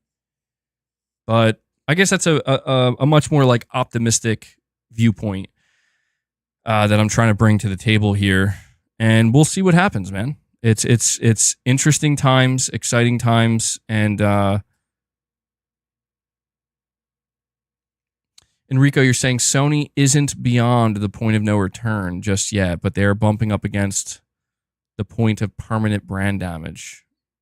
Interesting. I mean, yeah, I do think the next couple of years for PlayStation and how they choose to handle interacting with the fan base and announcements and communication and marketing and all this, I think it's absolutely going to make a huge difference in how people feel about the PlayStation brand, by the end of this generation, even going into the next one. I mean, when you talk about permanent brand damage, I don't know about that. I don't think Sony has done permanent brand damage this generation. I don't. I think that they've made a couple of mistakes that require a bit of cleaning up and a bit of upkeep now. But I firmly believe that Sony can turn it around just as easily as they got themselves in. And I don't think they're in such a bad position as much as it's just, again, just as easily as they made those mistakes, I think they can easily undo them. They just got to know how to do it. And I don't think it's very hard because it's like, well, whatever you just did that didn't work, try doing the opposite of that. Chances are it'll work, Yeah, boss is just chilling here again, bro. He's like, when are you going to do the reps? But yeah, man, I do want to continue to see fierce competition between Sony and Microsoft. But I'll be honest, like when I'm in a more calm state of mind and I'm, again, not sleep deprived and irritable as shit, and I can think more clearly, I've reached that point of acceptance where Microsoft is just going to do what they're going to do. Whether I think it's right or not, whether I think it's the way they should go or not. And the same can be said for Sony, but the difference still remains prevalent in that the things that Sony is doing, I'm definitely more interested in. And I'm going to try my best going forward to be more, I guess, not understanding, because I do understand it, but just a little bit more relaxed on this notion of like, I mean, this industry can and will change at a moment's notice. And whatever my view of the industry was last year could be totally different the next year. And that's not because of me, but that's because of, well, look at what's different now. Because again, it just always comes back to the build up to the PlayStation 5 and Xbox Series X generation where it seemed like there was going to be this insane competition between Sony and Microsoft where they were going to fight tooth and nail to win the console market. And there was some competition, but it petered out very quick. And now 4 years in, we are seeing Microsoft basically say like, all right, well, let's just start putting some of our games on PlayStation. And I'm just saying that, dude, I would have never, ever, that like, there's a lot of crazy stuff I speculated leading up to this console generation. I would have never seen that as an option. Like, that's going to happen. I would have never imagined that. But yet here we are. Because I would have never imagined Microsoft buying Activision Blizzard. So when I flip that over and I look at PlayStation and I think, well, what could change with PlayStation? Who knows, dude? I would have never thought that Helldivers 2 would be the game, the live service game for Sony. I would have never thought that. Yo, what's Boss doing to his tail? Boss just picked up his tail and aggressively started licking it.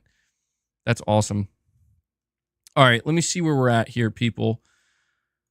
Thank you for listening to me for 3 hours, talk about gaming and who knows what else.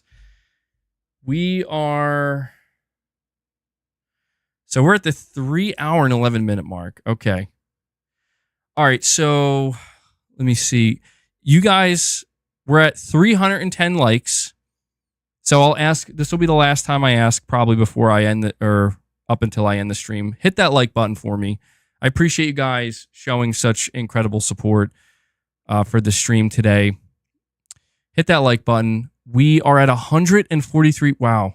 Yeah, you guys definitely destroyed it today. So we're at 143 members. Here's what we're going to do. It's time to do the reps. All right? I finished all the topics. Now listen, I said I was going to talk about Stellar Blade, actually. Hold on. All right, so I have one bonus topic here that I wanted to throw out, and it's not going to be a long one, but I did say at the beginning of the stream that I was going to talk a little about Stellar Blade, and there's something important that I just want to convey to you that it's great to see this, and I'm going to read it to you. So this comes from excuse me.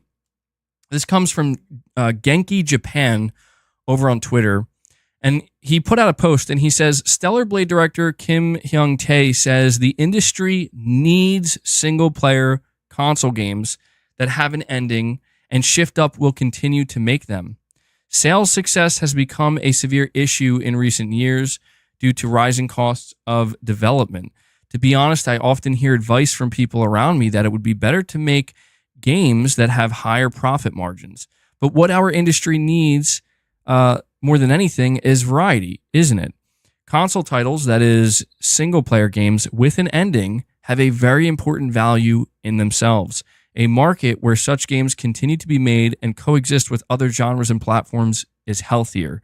That's why Shift Up will continue to take on the challenge of console games in the future. We have a strong desire to continue to create games that allow many gamers to enjoy to the end and return to reality feeling good. Yo, got it. Absolutely. Based W. Give this man a prize.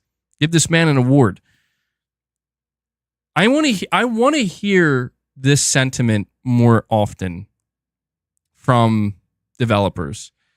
And I couldn't have said it any better myself, where he's absolutely correct in that, yeah, profit margins, yeah, live service games, but these single-player games with a definitive ending absolutely have a place in this industry, and they have a very important place in this industry, and they should coexist in this industry. And that's, dude, he laid out just so many facts that makes this industry healthier. Not just the sheer focus on higher profit margins. I mean, that's always going to be a focus for every company, of course. But that's reassuring to hear, man. You know? And this is why I'm happy to see a game like Stellar Blade pre-ordering so well and doing so well, because that's exactly what it is. It is, I mean, of course, there's people talking about the main character. I'm not talking about that. I'm talking about the game. I'm talking about the fact that it's a single-player, story-driven game, and the quality's there. If you play the demo, the quality's absolutely there. And they're like, look, we're happy to continue making these games as long as people are happy to continue to support them. And the game is getting support. The game is definitely getting support. And I just thought that this was an important quote that I haven't seen. You know, I got to give a little shout out to Genki Japan, because I haven't really seen anybody else or any outlets, again, because I've been looking around. I've been seeing a lot of different coverage about Stellar Blade. But see, this is what makes me sad about some of the conversation around Stellar Blade, is people are so fixated on the culture war stuff that stuff like this just gets pushed to the back. And I'm like, this is like, based GOAT W material that we need to propagate, because we want it to be out there. Like, we want it to be known that there are AAA game developers that are coming out and basically fighting, if not fighting, encouraging, hey, AAA single player console games with a definitive ending. They need to be focused on, and they need to be treated with respect in this industry, because there are too many business executives that are becoming too focused on the profit margins and the games that can just rake in the money over and over and over again. Fred Vance, you're saying MBG, that is why we are seeing excitement for Phantom Blade Zero, Black Myth Wukong, and other single-player titles amongst gamers. Yes, exactly. And it's nice to see that, man. I'm not trying to make it sound like these things are taking a back seat necessarily. They're not. I think you're saying we're seeing that excitement amongst gamers. You're absolutely correct. We are. I think that in the general conversation that's occurring on the internet, in terms of like broader industry speak, there's a lot of, I think, like, I don't want to say a lot, but there is some doom and gloom about some of this stuff. And I guess to me, it's just like, man, during a time where I'm seeing so many different quotes and so many different takes from different developers or industry figures or executives that seem so dire, where it's like, yeah, I know things are not great. It's just nice to see there's like, you know, the head of a development studio right now that's coming out and being like, yeah, we love making these games and we're going to continue to make these games, and they have a place in this industry. And it's like, yes, like thank you. It's just, it's nice to hear something like that during a time when there's, again, just so much negativity. And I'm not saying the negativity is just for negativity's sake. There's a reason for it, but it's not all bad. It's not all bad. So there's your little bonus update on Stellar Blade. There's a bunch of other news out there right now for Stellar Blade, and maybe we'll cover that in an upcoming stream. But I have a super chat here from Josh. Really quick, though, Fred is saying, MBG, we are seeing a struggle of what the industry is focused on versus what people would like. 12 to 20-hour linear games would be great. I'm in agreement with that. Yeah, I don't mind games being longer. Like, again, I'm playing Rise of the Ronin, and I'm 45 hours into it, and I'm like, I just got to chapter 2. I don't have a problem with that. But I was absolutely prepared for Rise of the Ronin to be like a 20-hour experience, 25 hours at most, and I'm done with it, like the main story. Or even like 18 hours with the main story. And then the rest is me doing side content. I was totally prepared for that and fine with that. Again, I'm not complaining that the game is actually much bigger. Definitely feels like I'm getting more bang for my buck. But, you know, not everything has to be the biggest, right?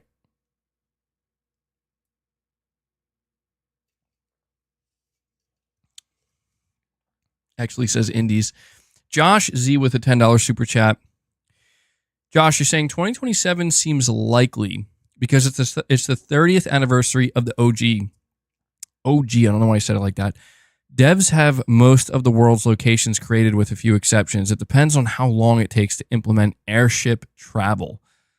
Interesting. I didn't know that, Josh. You're saying 2027 will be the 30th anniversary. Dude, that would be the time, right? Again, it seems a bit bullish, the idea I mean, that's like basically a 3-year development time frame. I guess it's possible if what you're saying is true, that most of the world's locations are already created, but it's really how they're going to implement the airship travel. Yeah, this could be the difference maker. If they can figure that out quickly, yeah, maybe we could see a very quick turnaround for part 3. Because I'll tell you, if they were able to get that out, if they were able to get the final part of Final Fantasy VII Remake, like part 3 of it out on the 30th anniversary of the original game, that would be amazing. That would be a really cool thing to witness.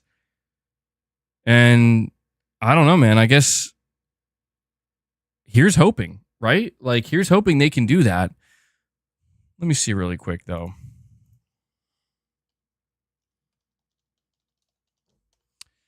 So the original Final Fantasy... What?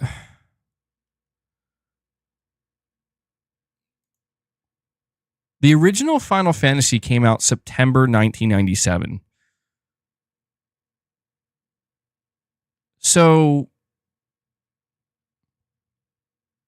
yeah, dude, yeah, that would be that. I don't know. I mean, could the PlayStation 6 be ready to go in 2027?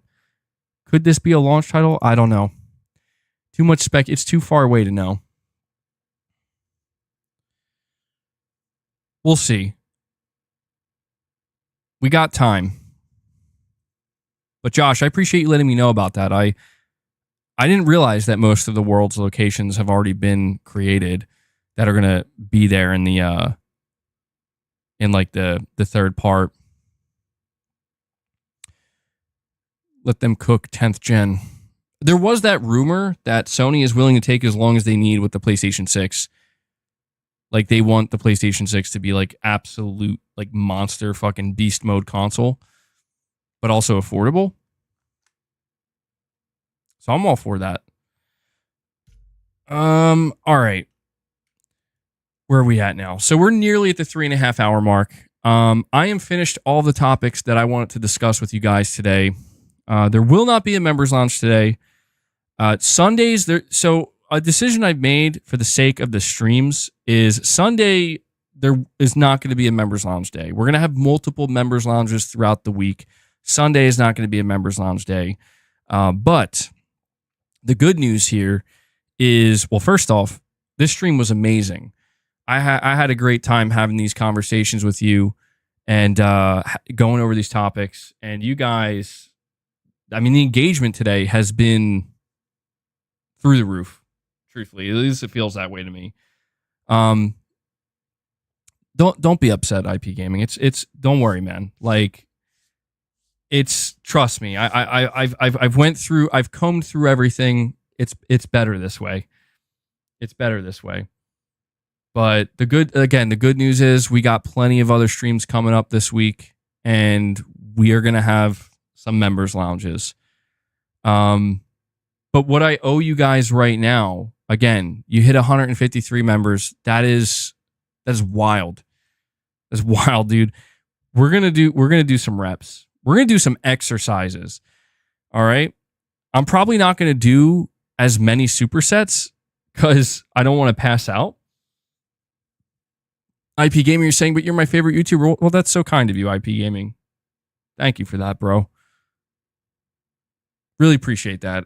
I see a lot of, dude, I see a lot of people hate on me, man. And you know what? Screw them. Haters gonna hate. That right there, stuff like that is the stuff that matters. You know, people letting me know that they appreciate the content, that they appreciate the channel. That's the stuff that matters. That's all that matters in the end. All right, so is Corey? I need to know if Corey's here. I feel bad because Corey dropped a lot of membership gifts today, and I know he wants the Metal Gear theme, and I want to play the Metal Gear theme, but I feel bad playing the Metal Gear theme when Corey's not here. But we're gonna get some music going. It's up to you. We're 7 away. We're 7 members away from hitting another goal of 150. If you guys want to make that happen, it's up to you. 143 is more than enough for me. Let me bring this track up, and we're gonna do some sets. Let's see, what do I got playing in the background right now? I got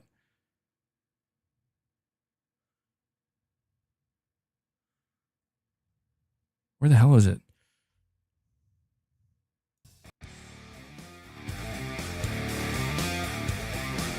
Okay.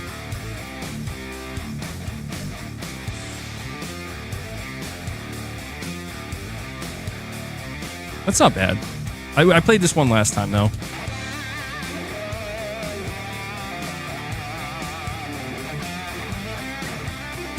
I'm going to go through some tracks here.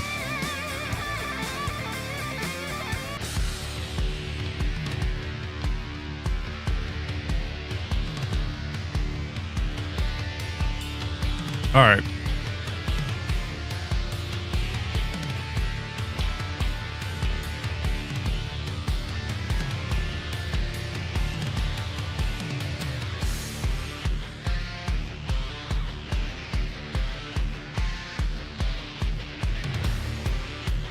I'm not doing squats, bro.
Bro,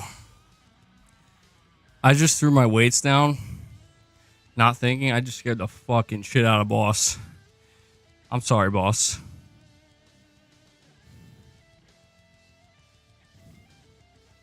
Dude, my favorite thing is when people join the stream and they're like, what the fuck is going on? They're not familiar with our game. Yeah, I don't know what boss was doing over there. I think he was fucking with Leia. Boss fears nothing. Yeah, I'm just kidding. I didn't really scare the shit out of him. He was actually just a total chat about it. He didn't even blink. Do some dumbbell throws. Oh, dude, I'm feeling the burn, though, man. My muscles are already sore, dude. And, like... Oh, my God. It hurts. I'm trying to bulk up here, though. Ugh.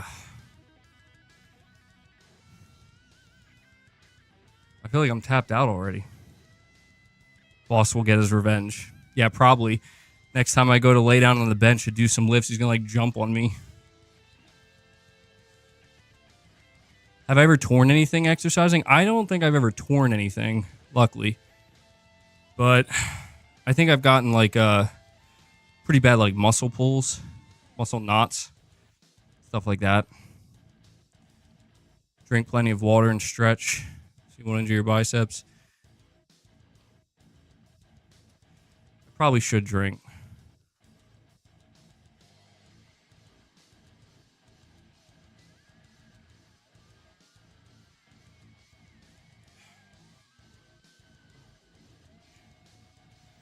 Let's see, though, guys. I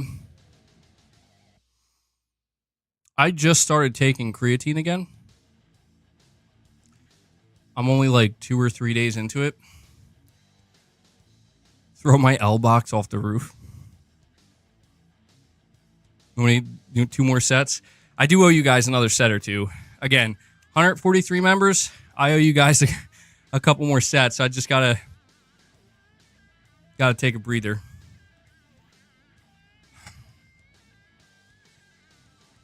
Shit, you guys seeing this?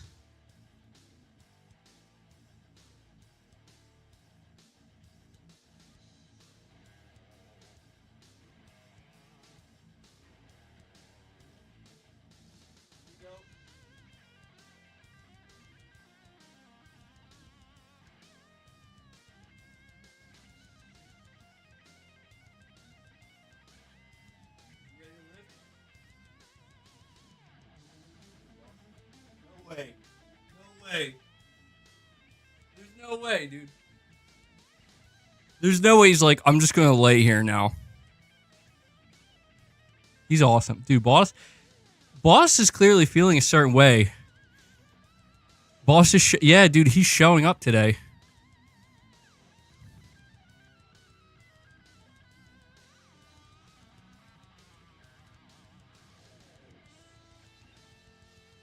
Do lateral raises. Rear delts. Trying to think. Yeah. You can't. I should do some lateral raises. My shoulders are kind of a weak point. Like my chest always wants to take over. Boss is getting ready for his reps. Make sure you stretch, boss. All right, let's see. Want a boss t-shirt or hoodie? Stay tuned. Stay tuned. That's all I'm gonna say. Oh my god, okay, hold on.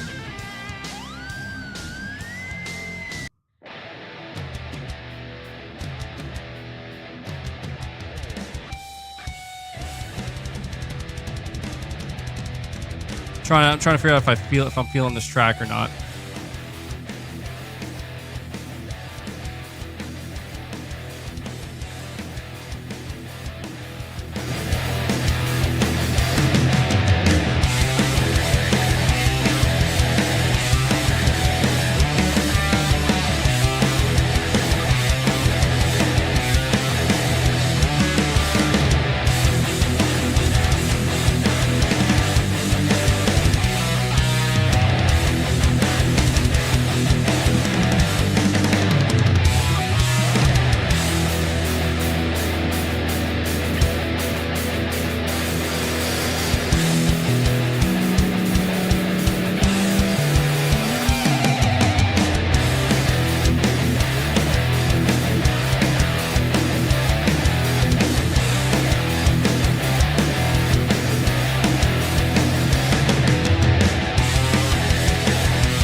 Bro, I was trying to lift him up, and he's like, you ain't doing it. Shinji, the fuck did I walk into? Dude, oh my god. When I normally work out, man,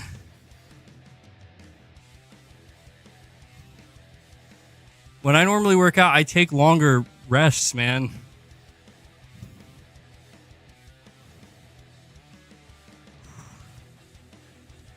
Bench press boss. All right. Huh.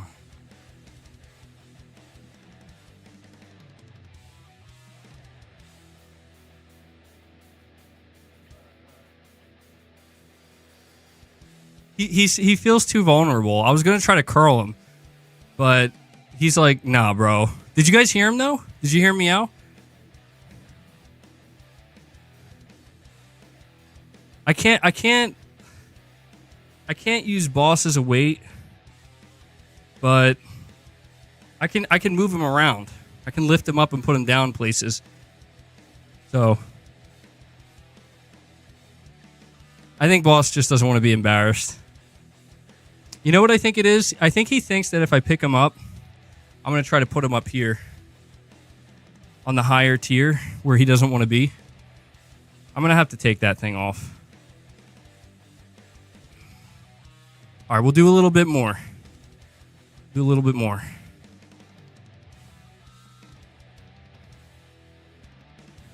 Let me get one more track. Again, 143 members. Definitely got to give you guys some reps today. I already worked out earlier, so I'm feeling it, dude. I gotta make sure I'm not. See if I get a.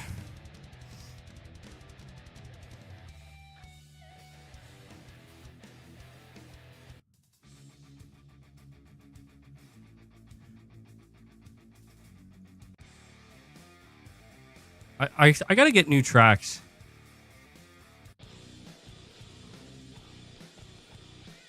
Trying to find one I haven't.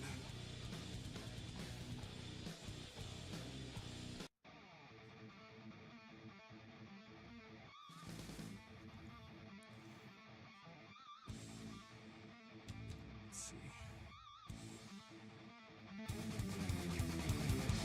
All right, we'll do one. We'll do one more set.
Oh, help.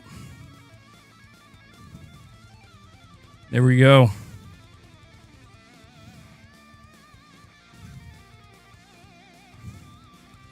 I can't even talk, dude. These supersets are fucking killing me.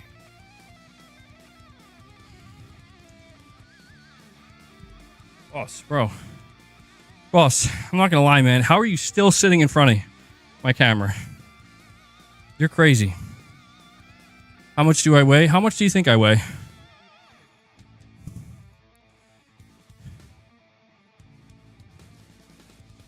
No! Yo!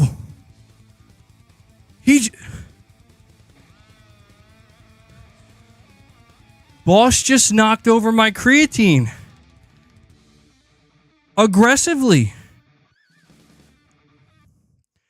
He just went over and he was like, get that shit out of here, bro. I've never seen him do that. My swole juice. I think I got a little bit of a pump going. I'm actually sweating too. What's up, guys? It's MBG here. Why am I talking like that? Dude, you can tell the blood's flowing now. He didn't spill it. It's closed. Not my swole juice. I love that somebody who called it that. Who called creatine swole juice? Swole juice. Sounds so wrong, but so right. The endorphins, yeah. I weigh, the last time I weighed myself, I think I weighed like 182.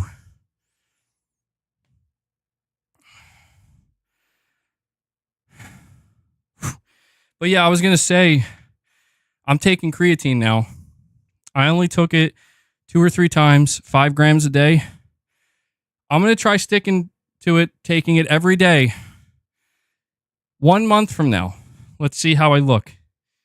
Because, dude, the last time I took creatine for a while, I kind of blew up a little bit. Wasn't as cut, but definitely got bigger.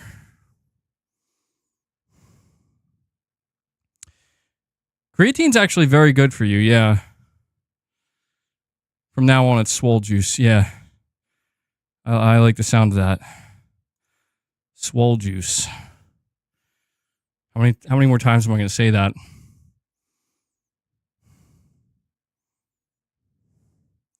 That's boss's answer to me trying to bench press him. Well, I just tried to curl him. Yeah, I'm going to bring boss start fucking pressing boss over my head. He would freak out, dude.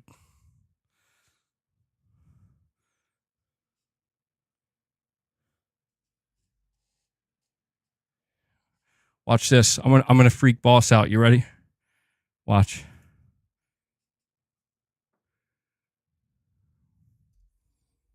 Oh wow. Okay. That's cool, boss. That's cool. He doesn't give a shit. He's lying.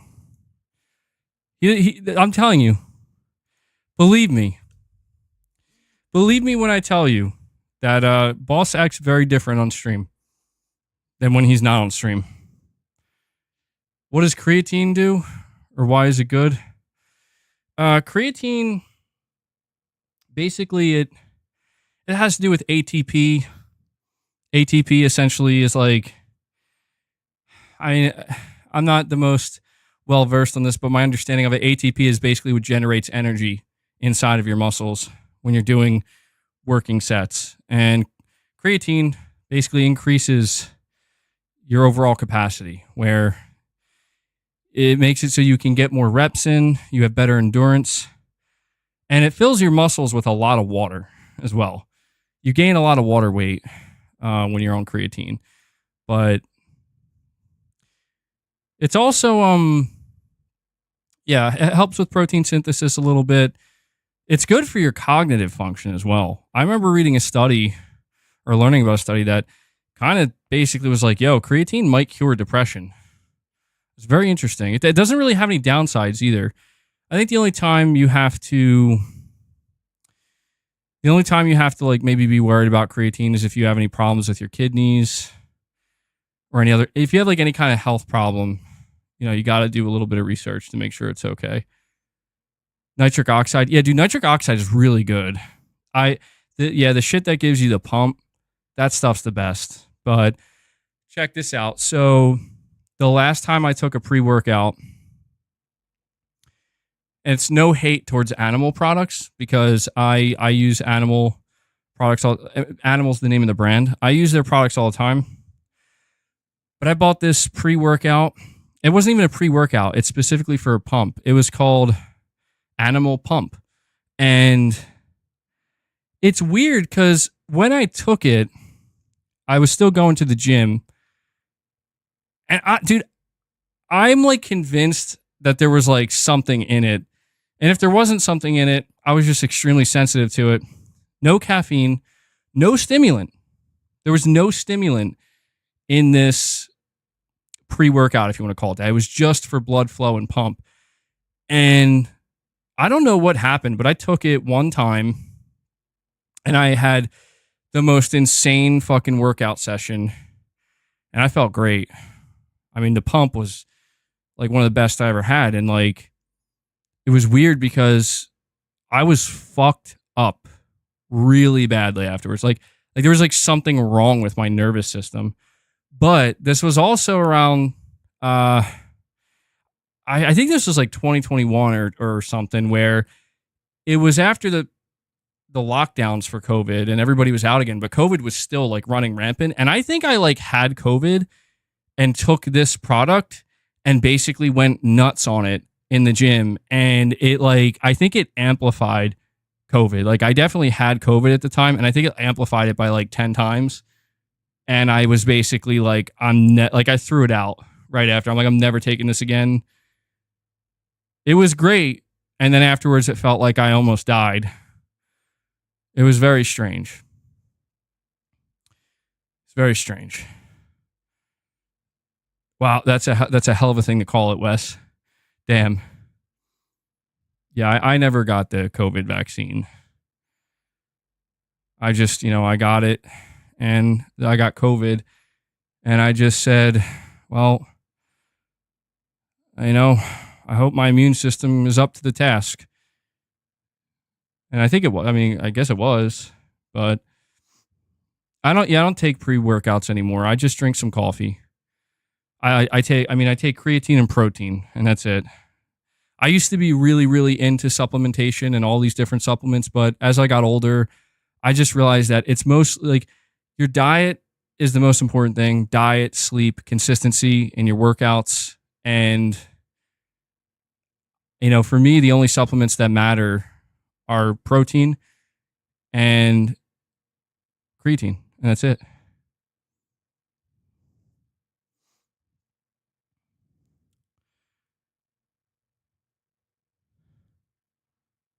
You have tachycardia. That's why you're scared of the jab. No, you know what, man? Yeah, look, I'm not going down that road, but we're years removed from it. I was always suspicious of that, what was going on at that time, where something about it just felt, and it's no offense to anybody who got it. I'm not like, I don't care. It's just for me personally, I just got this bad vibe where I'm like, something just seems a bit, like the first time with the COVID vaccine, when they were like, everybody get the vaccine, I was like, okay, I didn't get it, but I'm like, okay, that makes sense. But then when it became like and you got to get it like every couple of months now, you got to get your second, third, fourth, fifth shot. I'm like, what? I'm like, all right, come on. This is very weird. Like I never heard of anything like that. And I'm just like, I'm good. I'm going to pass.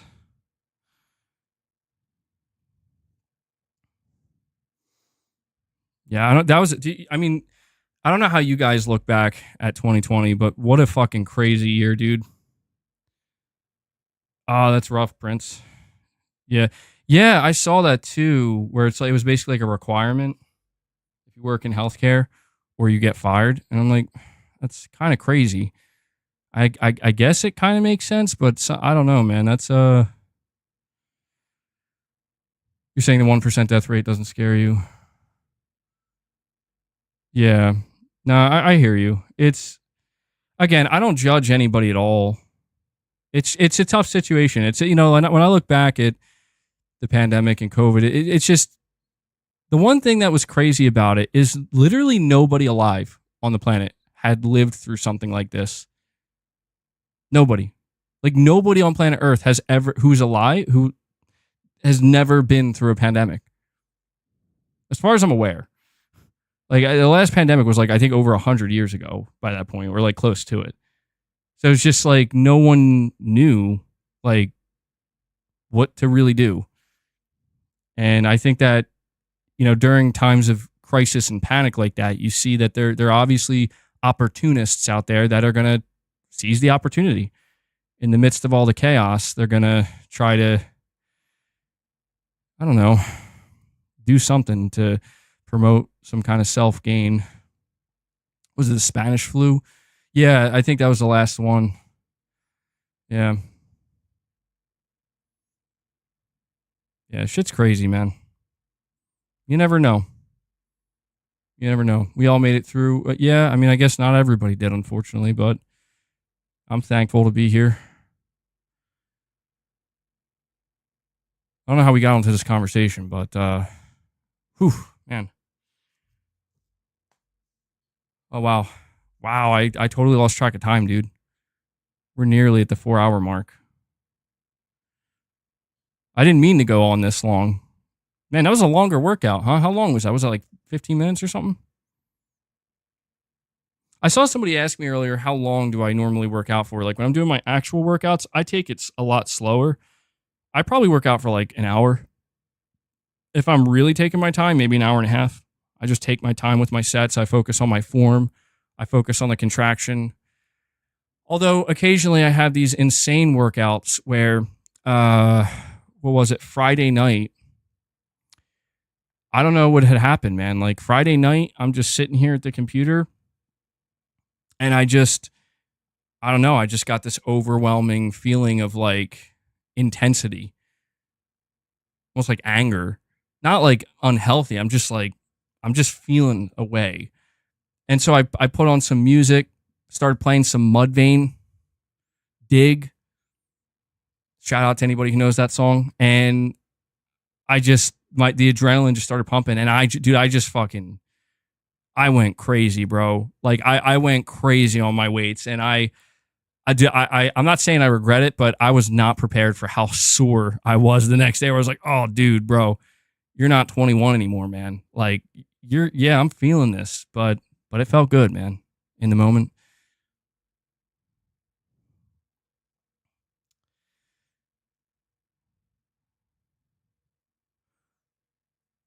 Good workout music. Yeah, dude. Yeah. Well, here's what I'll do. I'll let the stream run out to the 4-hour mark. I was thinking about trying to make a video. I'm not sure. I think I might just hold off on it. I might make a video later in the week. Listen to Pantera. I listen to Pantera as well. You think Mudvayne's too soft? Well, I will admit there are a lot of Mudvayne songs I'm not really into. Dig to me is like their heaviest song, at least that I know of. I'm curious though. You're Deathcore Maniac. Okay, well, never mind. I just read your name and that explains it. I'm not into deathcore. There's like limits for me with metal music where I like really heavy shit, but there's like certain, I guess, genres of metal that I just can't vibe to it. I'm like, it's not too heavy. I don't know how to explain it. Like, I'm just not feeling the energy, you know? Like black metal. Like, I know, like, I'll be honest, I do not understand black metal at all. And it's no offense to it.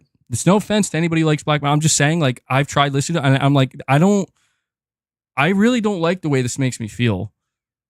Like, I can't listen to this, you know? But that's just me. Teach their own, man. Teach their own.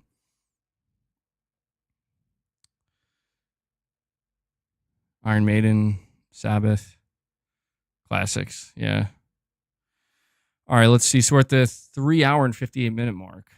All right, so I'm going to segue to my outro now, guys. All right.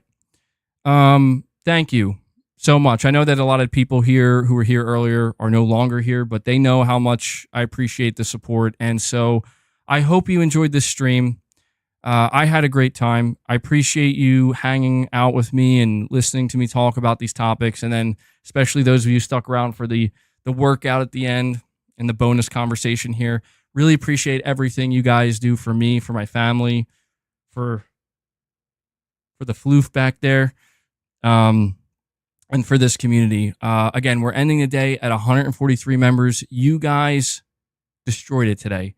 Everybody who dropped a membership gift, everybody who dropped a super chat, you guys are the GOATs. All right, you guys are funding this channel. You're funding this community. You're funding these workouts. And it really means everything to me. So thank you for making this such a great stream. And I also want to make sure to give a big shout out to Devil Shooter. Devil Shooter does the timestamps, does a great job. If you see him in the comments, give him some love. Give him some thanks. I know he really appreciates it.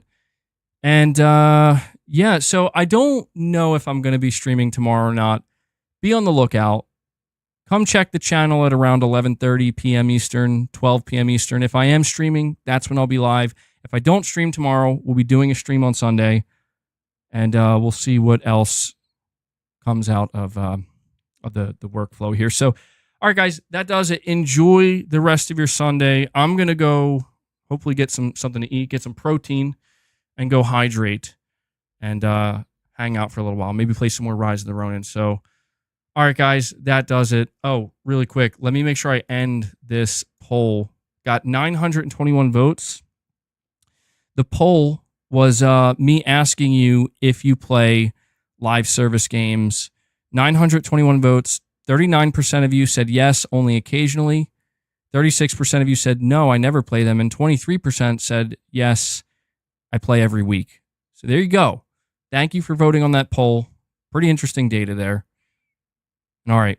I'm heading out now, guys. I hope you enjoy the rest of your day. I will catch everybody in the next one. So until then, guys, take care.